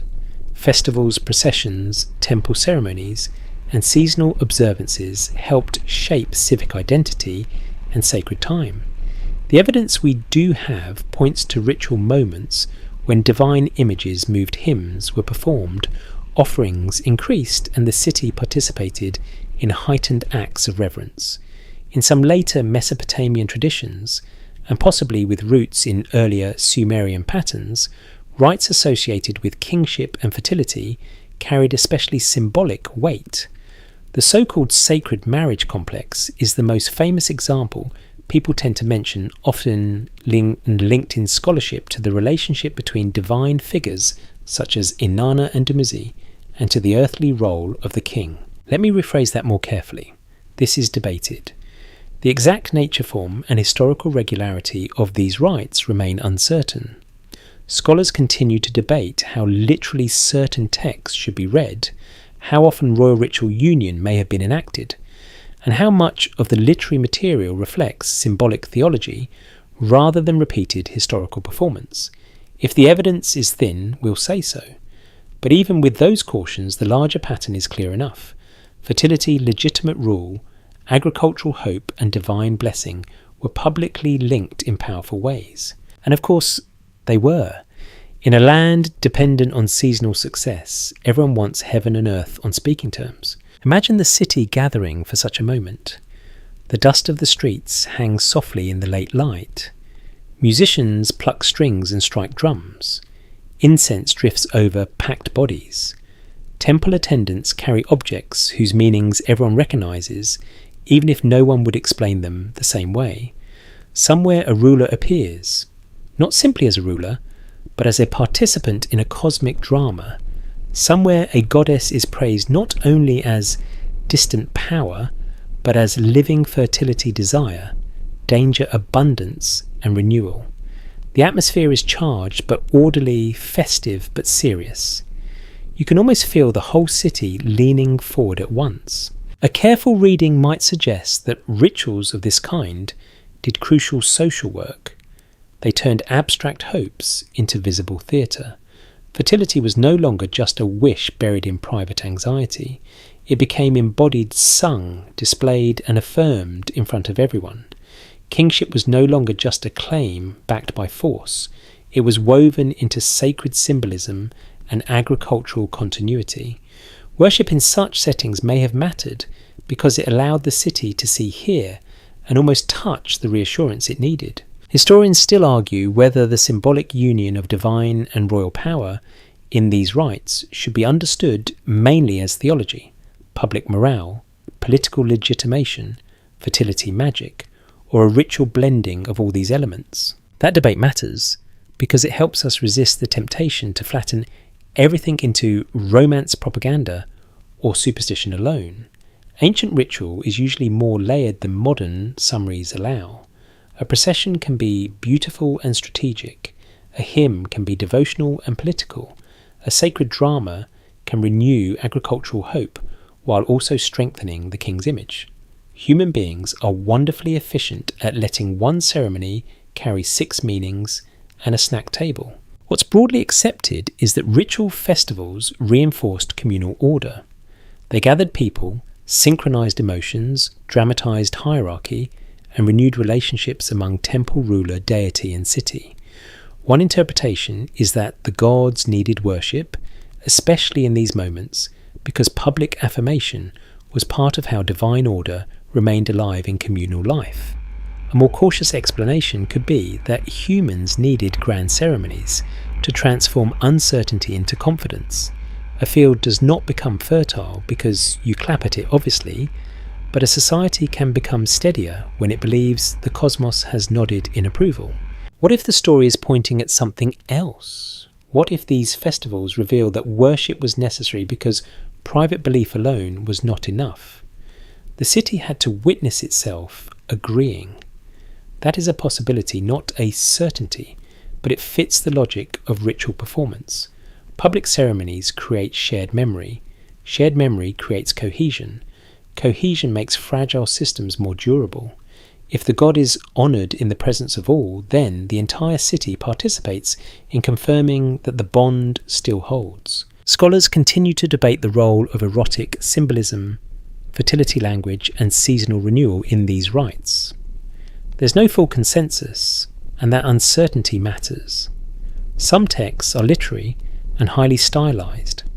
Some rituals may have been more symbolic than literal. Some connections made by later readers may be too confident. We will keep the solid ground separate from the mist. The solid ground is that divine favour, kingship and fertility were publicly intertwined. The mist is exactly how each rite was experienced in every period and place. A fringe idea proposes that the Anunnaki required such public ceremonial affirmation because human collective attention itself generated the sustaining force they sought. This theory isn't widely accepted, but it remains attractive because it dramatises a genuine historical pattern. Public ritual really does generate power, not necessarily supernatural power in any measurable sense, but social power, emotional power, political power, and the sense that something larger than the individual is present. If we treat the theory as a possibility rather than a conclusion, it captures the eerie feeling of collective worship without giving us much firm evidence. The mystery isn't in what we know, but in what we can't confirm. Still, some truths do not need full confirmation to be felt. A city gathered together under torchlight, hearing the same hymn and watching the same sacred sequence, becomes something more than a cluster of households. Most historians agree that Mesopotamian public ritual linked divine favour with fertility and legitimate rule, and one interpretation is that worship mattered because it gave the entire community visible reassurance that heaven had not withdrawn. So when the drums fade and the crowd finally disperses, the real gift of the ceremony may not be certainty. It may simply be the chance to go home, believing for one more season that the fields, the ruler, the temple, and the sky still belong to the same story. When the festival lights are gone and ordinary days return, worship does not disappear into memory. It settles back into repetition.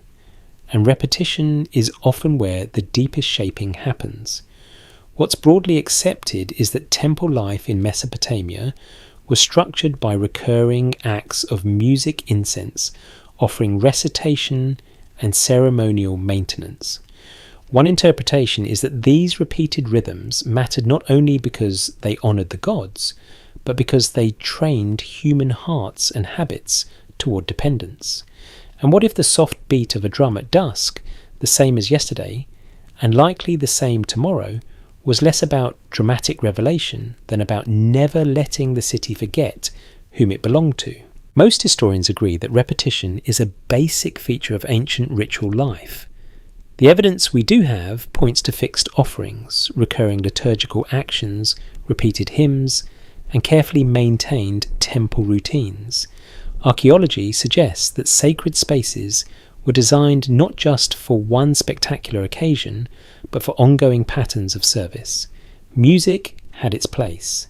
Perfume and incense had theirs. Textiles, vessels, lamps, and food offerings all formed part of a recurring sensory world.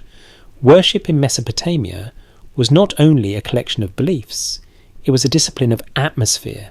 An atmosphere is powerful, more powerful sometimes than argument. Imagine entering the temple precinct again at dusk. The day's heat is finally thinning. The smell of dust is giving way to smoke, oil, and evening cooking fires from the city beyond. Inside the temple, however, the smell changes. Incense curls into the air. A musician touches strings with practiced restraint. Someone recites words that have been said so many times they seem older than the walls. The sound is measured, not hurried. The gestures are familiar. Even if you did not understand every theological implication, your body would understand that this is a place where time behaves differently. A careful reading might suggest that this sensory repetition did crucial work. It made the divine presence feel stable by surrounding it with stable forms. The god receives the offering again. The hymn rises again. The scent fills the room again. The routine teaches expectation, and expectation teaches dependence.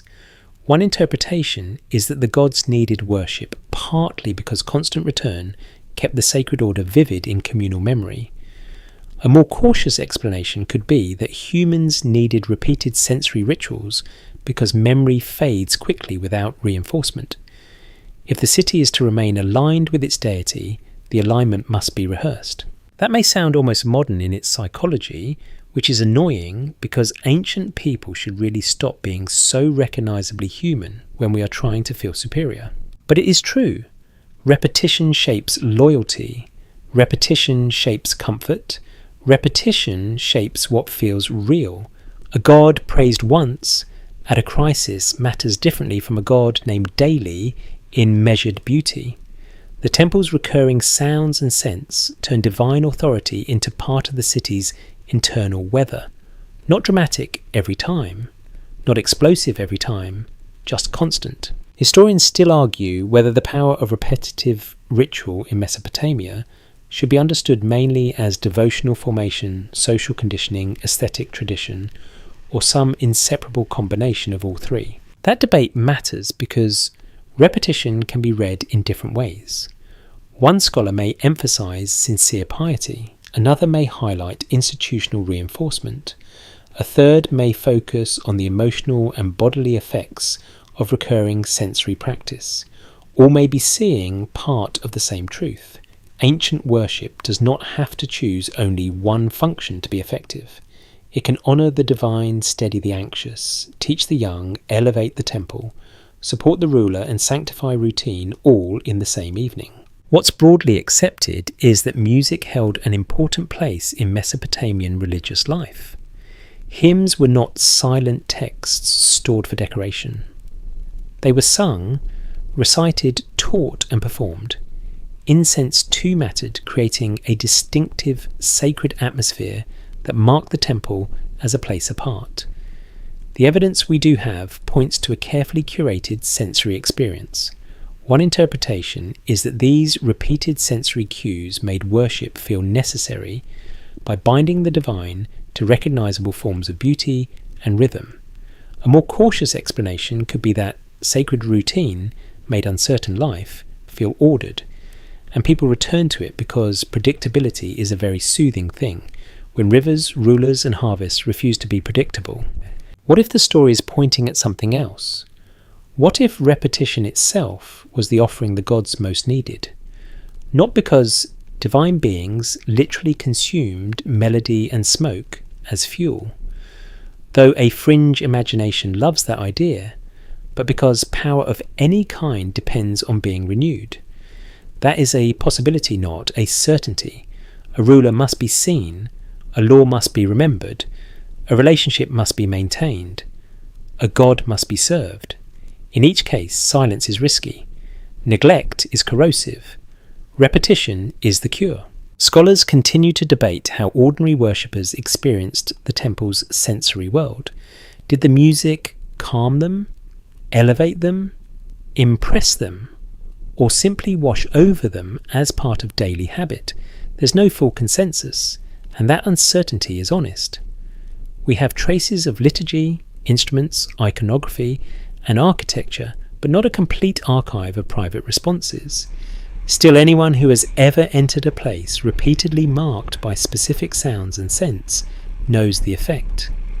The body learns before the mind explains. A fringe idea proposes that the Anunnaki required continuous worship because repeated sound praise and ceremonial focus created a sustaining field of human attention. This theory isn't widely accepted, but it remains popular because it dramatizes what repetition undeniably does in social reality. Attention stabilizes presence. Collective focus keeps symbols alive. If we treat the theory as a possibility rather than a conclusion, it is really a cosmic retelling of a grounded truth. The city keeps what it repeats. The mystery isn't in what we know, but in what we can't confirm. We know that repeated music incense offerings and recitation structured sacred time. We know these patterns were central rather than incidental. We cannot fully measure whether ancient people thought the gods were pleased, nourished, summoned, honoured, or simply properly attended by such repetition. Perhaps many thought several of these things at once. As darkness settles and another day folds inward, the drum sounds again. The incense lifts again. The hymn returns again. Most historians agree that recurring ritual shaped Mesopotamian temple life at a deep level. And one interpretation is that worship mattered because repetition itself trained the city never to drift too far from divine dependence. So the gods may have needed worship not only in grand public moments, but in the quiet, repeated acts that teach a people what to expect, what to fear losing, and what to keep returning to when everything else changes. And yet, even in a city shaped by routine, there are moments when routine feels suddenly fragile.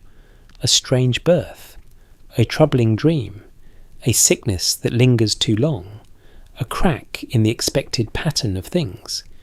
The evidence we do have points to deep Mesopotamian concern with omens, protective ritual, divine displeasure, and the hidden causes of misfortune.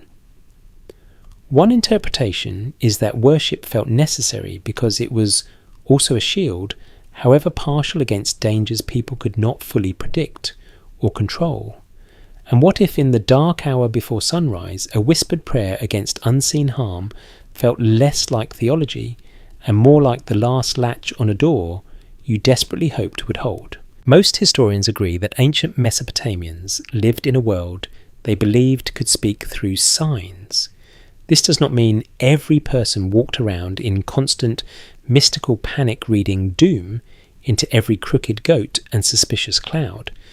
But archaeology suggests that omen literature, protective formulas, incantations, ritual responses to ill fortune, and concern with supernatural danger formed a substantial part of the cultural landscape. The evidence we do have points to a civilization intensely interested in what bad events meant and what could be done about them. That matters because worship is not only about gratitude or praise, it is also about vulnerability. Imagine a house gone quiet after midnight. A child has a fever. Someone has dreamed something unsettling. A family member mutters that the household has had too many small misfortunes in too short a span. The lamp oil is low, the air feels stale. Outside the city is mostly still, except for a distant dog and the occasional scrape of movement. In that atmosphere, the world feels porous. Not empty, not random, but crowded with intention you cannot easily read. A careful reading might suggest that worship in such a world mattered because it offered one of the few reliable responses to invisible threat. You cannot argue with a bad omen, but you can perform a rite. You cannot command the unseen, but you can ask for protection. What's broadly accepted is that Mesopotamian ritual tradition included apotropaic practices, incantations, prayers for healing or protection, and formal attempts to ward off evil influences. These were not necessarily separate from mainstream religion. They belonged to the same larger sacred universe in which gods, demons, signs, illness, and cosmic order all intersected. One interpretation is that the gods needed worship partly because neglect might expose people to danger or weaken divine protection. A more cautious explanation could be that humans faced with uncertainty and fear naturally built repeated patterns of sacred defense into daily life. And honestly, who among us has not invented a tiny ritual after a run of bad luck and then behaved as though failing to repeat it would personally insult the universe? Historians still argue whether Mesopotamian concern with demons, divine wrath, and protective ritual should be understood primarily as formal theology, practical medicine, social coping, or a layered mix of all three? That debate matters because ancient people did not separate categories the way modern people often do. A sickness might be physical and spiritual at once. A troubling dream might be emotional and ominous at once. A ritual might soothe the sufferer, please a god, reassure a family, and reaffirm the authority of specialists in the same breath. One interpretation is that worship became indispensable because it linked all these layers under one sacred response. If misfortune has meaning, then meaning must be addressed. Archaeology suggests that protective objects, formulaic texts, ritual specialists, and divine invocations all played roles in responding to threat. The evidence we do have points to a world where boundaries mattered deeply. Doorways, thresholds, beds, courtyards, and city gates could all become places needing sacred reinforcement. Worship, then, is not just upward praise. It is perimeter work. It draws lines, it names allies, it asks the ordered world to hold back the disorder pressing at the edges. What if the story is pointing at something else? What if divine need in these traditions is partly the reverse image of human fear? The more threatened a community feels, the more necessary it becomes to imagine that the gods must be kept, close honoured, attentive and favourable. That is a possibility, not a certainty, but it fits the pattern of protective repetition. Feed the god, praise the god, invoke the god, and perhaps the night will remain merely dark instead of dangerous. Whether the gods themselves need this in any literal sense is harder to say, but the relationship clearly needs active maintenance in the minds of the people depending on it. Scholars continue to debate how widespread some formal omen and protective practices were beyond elite or literate circles. There's no full consensus, and that uncertainty matters. Written evidence often comes through trained specialists, yet fear travels far more widely than literacy, and the broad concern with divine favour and unseen threat clearly reached beyond scribal schools. You do not need to read a tablet to worry that something has gone wrong in the moral or cosmic weather around your home. A popular rumour claims that the Anunnaki demanded worship because only constant reverence kept hostile lesser powers or chaotic entities from interfering with humanity. This theory isn't widely accepted, but it remains appealing because it turns a diffuse, ancient anxiety into a dramatic cosmic chain of command.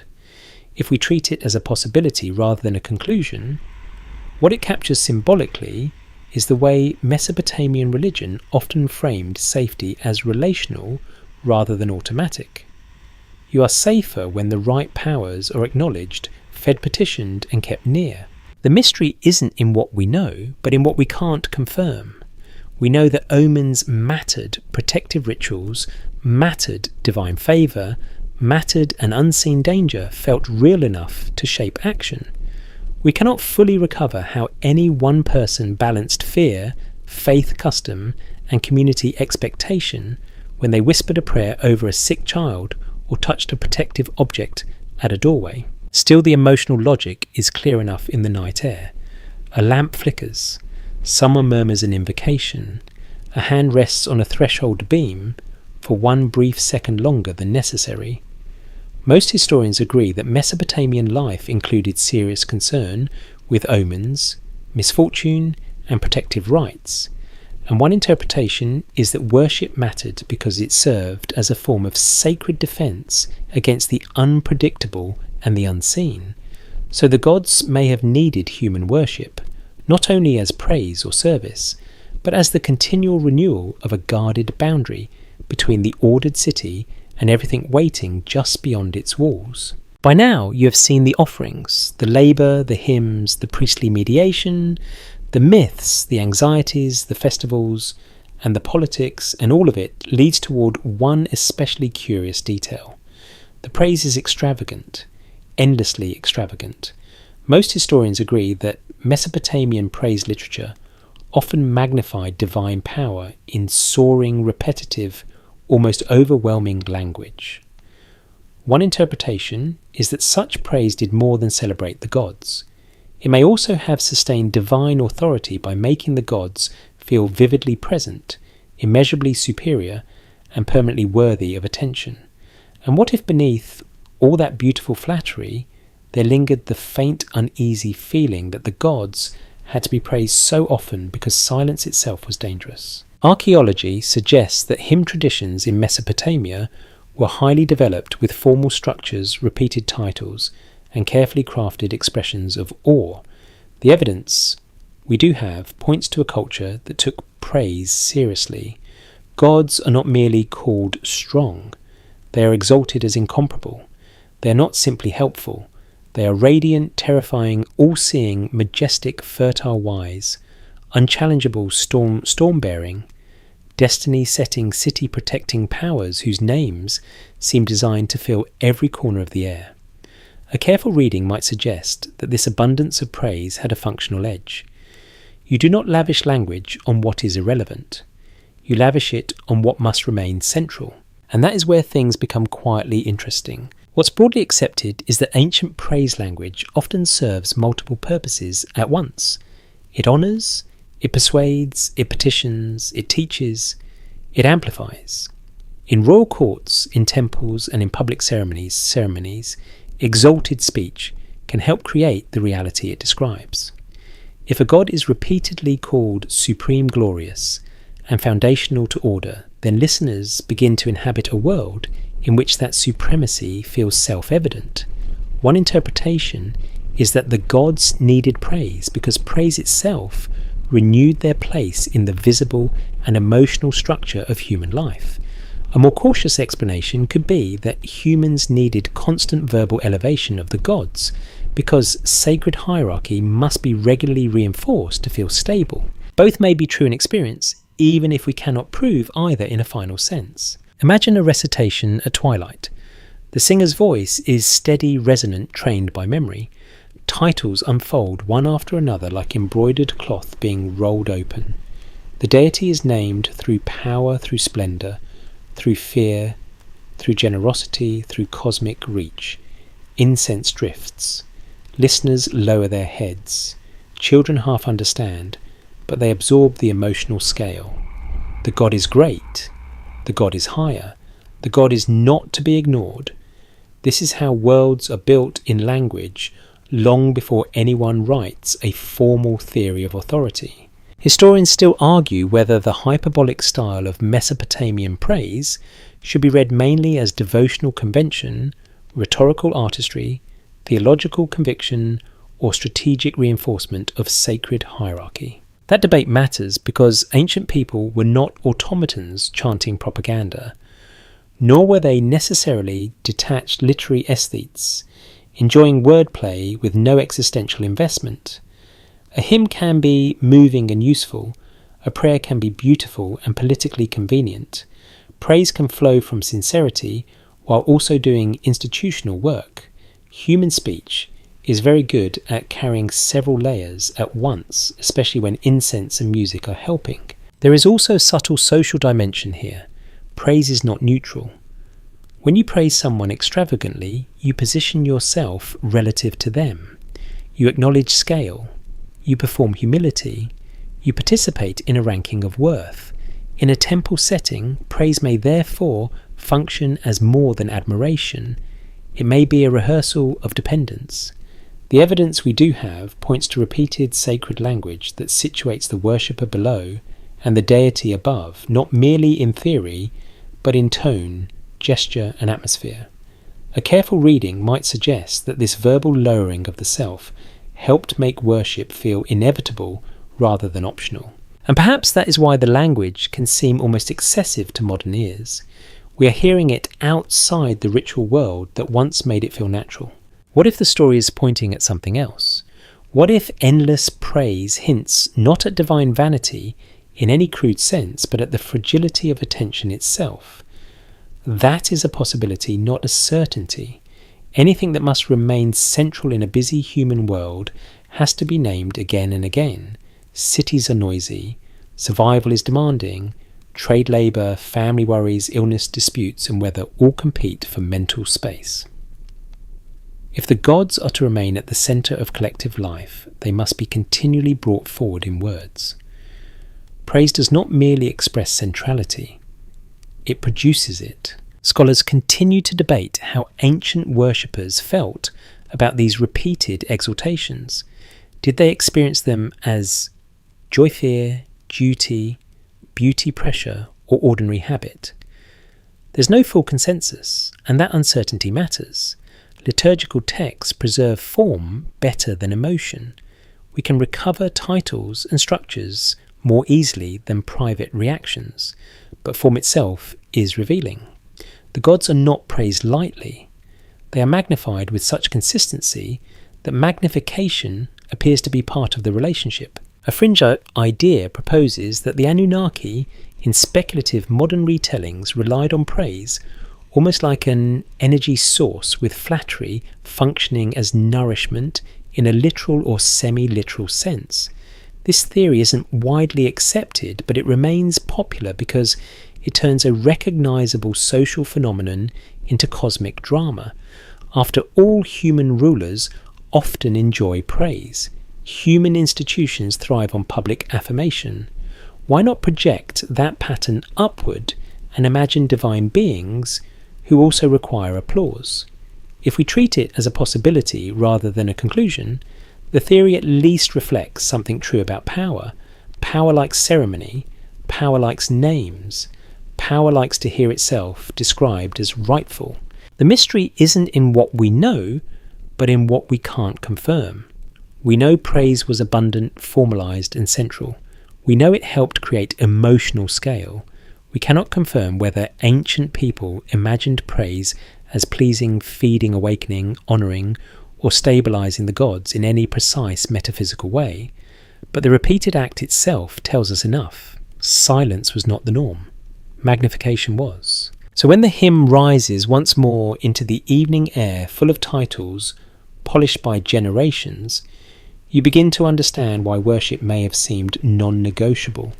Most historians agree that Mesopotamian praise literature exalted the gods in richly amplified language, and one interpretation is that such praise mattered because it kept divine authority large, vivid and central in human consciousness. The gods may have needed worship then, not because they were weak without compliments, but because worlds held together by hierarchy, memory and ritual cannot afford to let the highest name go quiet for very long. And now, as the city settles into another cycle of night and dawn, you arrive at the broken edges of the evidence itself. Archaeology suggests that the tablets we possess are fragmentary, uneven and shaped by accidents of survival, while one interpretation is that later readers have often rushed to fill those gaps with modern theories about hidden rulers, energy hunger or cosmic control. And what if the most haunting thing about the clay is not what it says, but how much space it leaves for the imagination to wander? Most historians agree that our access to ancient Mesopotamian religion is partial, very partial. We do not possess a tidy library labelled Final Authorised Meaning of Sumerian Worship Shelf. Please enjoy responsibly.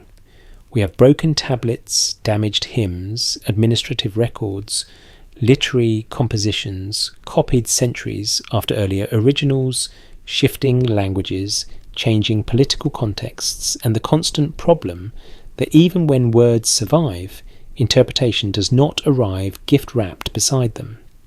The evidence we do have points to rich ritual life, strong temple systems, sacred kingship, repeated offerings, and creation stories linking humans to divine service. But the evidence also contains gaps wide enough for entire modern mythologies to stroll through, wearing dramatic robes. A careful reading might suggest that these gaps are part of why the Anunnaki have become so magnetic in modern imagination. In mainstream historical usage, the term refers broadly to a group of deities within Mesopotamian tradition, with meanings and functions that vary by period and text. What's broadly accepted is far less cinematic than most internet retellings would prefer. The Anunnaki are not presented in surviving ancient sources as a single perfectly unified caste of secret overlords running a science fiction empire. That later image is largely modern reinterpretation, often drawing loosely from ancient names, while adding claims the original evidence does not securely support. If the evidence is thin, we'll say so. And here, very often it is. That does not make the subject uninteresting. Quite the opposite. Fragmentary evidence creates a particular kind of fascination. A chipped tablet with missing lines can feel more mysterious than a complete text because the human mind hates unfinished shapes. Give us a gap and we will build a palace in it. Sometimes a beautiful palace, sometimes an extremely questionable one with aliens in the basement. Archaeology suggests that many of the most important Mesopotamian texts come to us through copies from later scribal schools, not pristine originals dropped directly from the early Sumerian sky into a modern archive. That means context matters, transmission matters, language shifts matter. Scholars continue to debate how best to relate Sumerian religious concepts to later Akkadian literary traditions, and how confidently we can map meanings across long spans of time.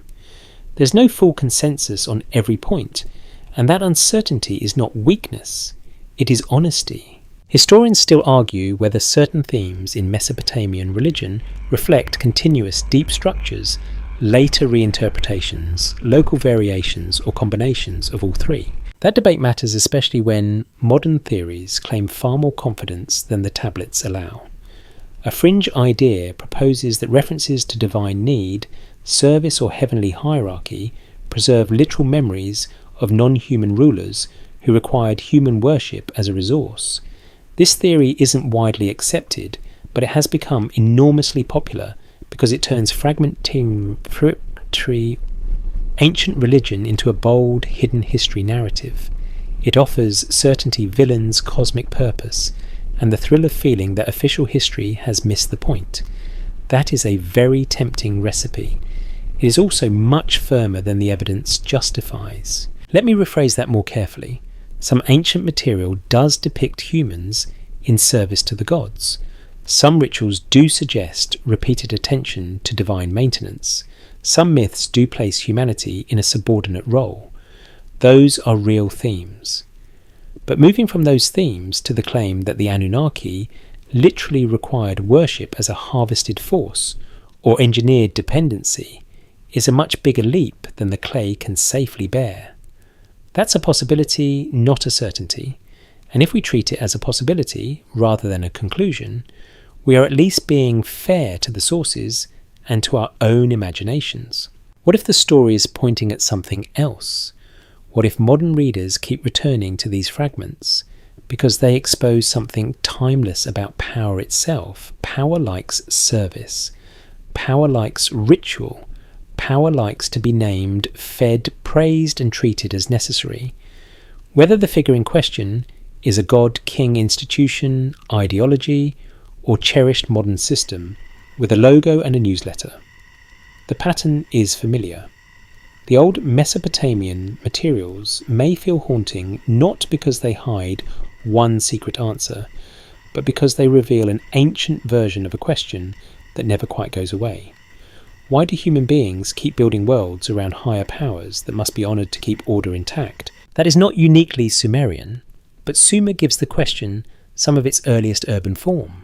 Scholars continue to debate the extent to which later modern mystical occult or speculative readings illuminate anything genuinely ancient versus simply projecting modern anxieties and fantasies backward. The evidence we do have points to a great deal of projection, yet projection itself can be revealing. A culture anxious about control may imagine controlling gods. A culture fascinated by technology may imagine ancient engineers from the stars. A culture suspicious of institutions may reinterpret priests as managers of a hidden energy economy. None of this proves the ancient theory correct, but it shows why the old names remain alive. A popular rumour claims that the Anunnaki narratives preserve deliberately obscured memories of beings who depended on human worship, but whose real nature was softened into myth over time. This theory isn't widely accepted, but if we treat it as a possibility rather than a conclusion, it functions almost like a modern myth of its own. It expresses suspicion that visible systems of devotion and authority conceal a deeper dependency. The mystery isn't in what we know, but in what we can't confirm.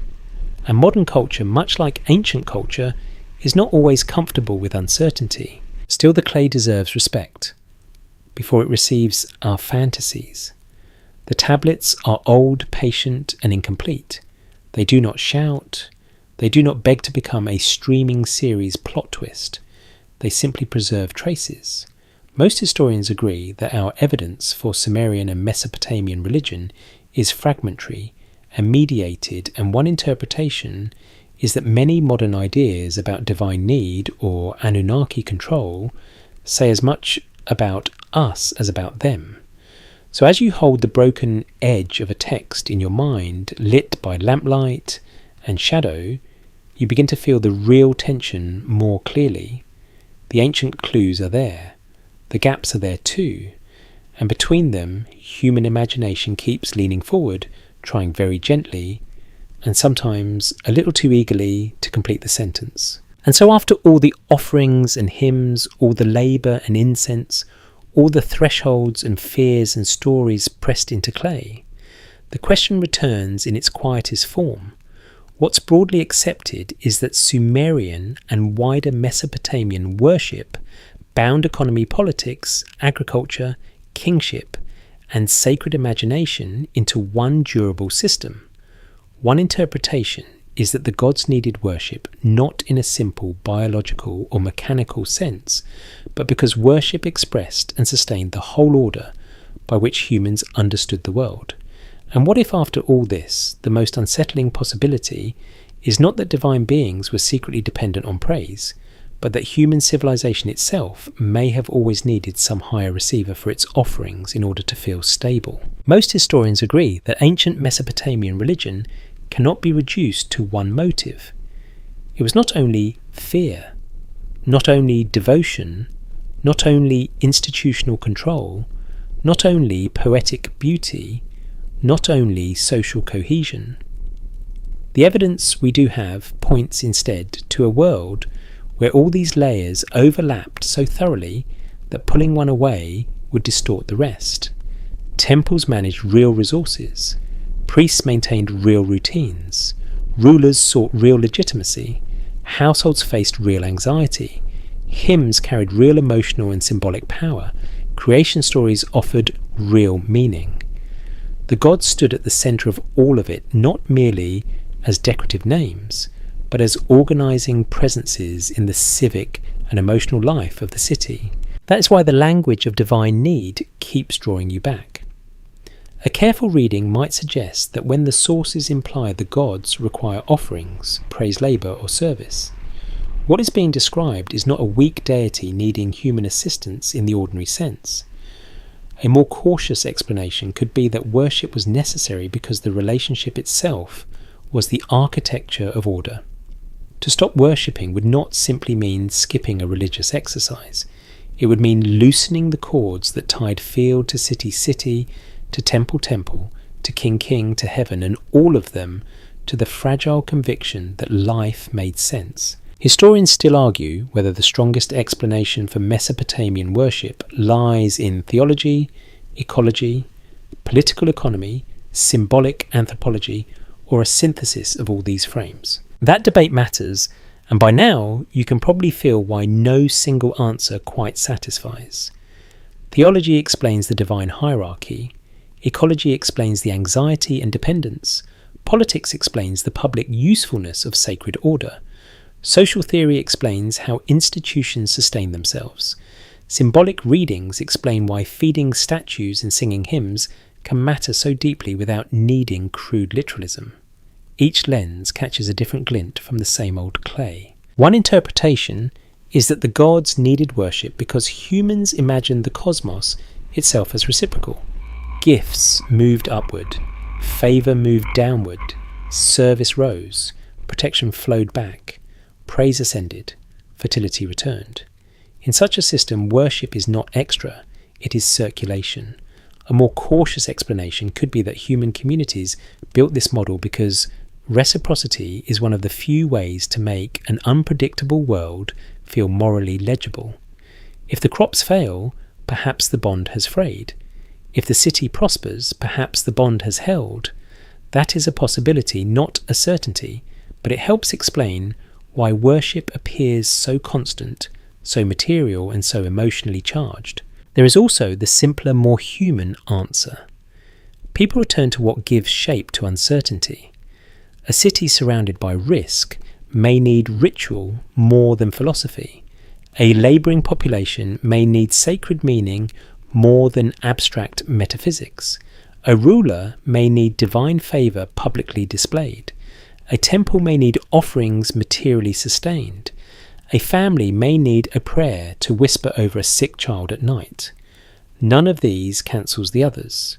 Together they form the old braided rope of worship.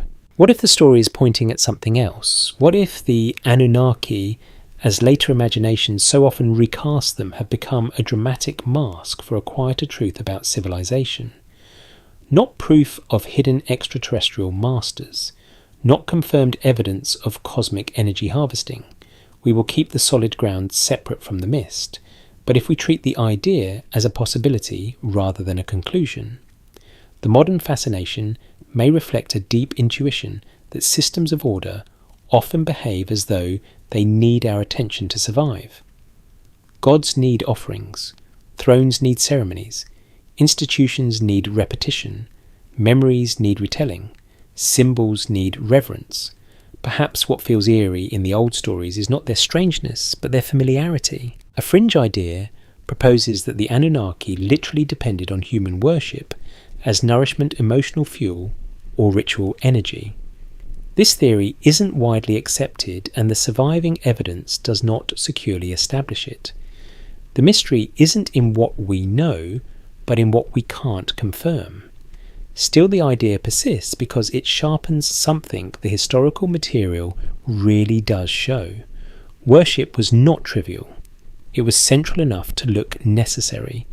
And once something appears necessary for the functioning of a whole society, the imagination naturally begins asking who exactly benefits from that necessity. Scholars continue to debate how ancient worshippers themselves would have explained all this if given the chance in plain speech.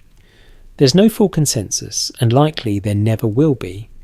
One person might have said the gods deserve honour because they made and sustained the world. Another might have said the rituals must continue because that is how it has always been done. Another might have feared the consequences of neglect. Another might have found beauty, peace, or identity in the songs.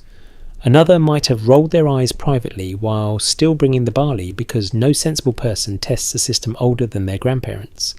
Human beings have always been wonderfully consistent in their ability to participate, sincerely, skeptically, dutifully, and emotionally all at once. So where does that leave you standing at the edge of the temple, precinct in your mind, with evening gathering again over the plain? It leaves you with a picture more layered than the title question first promised.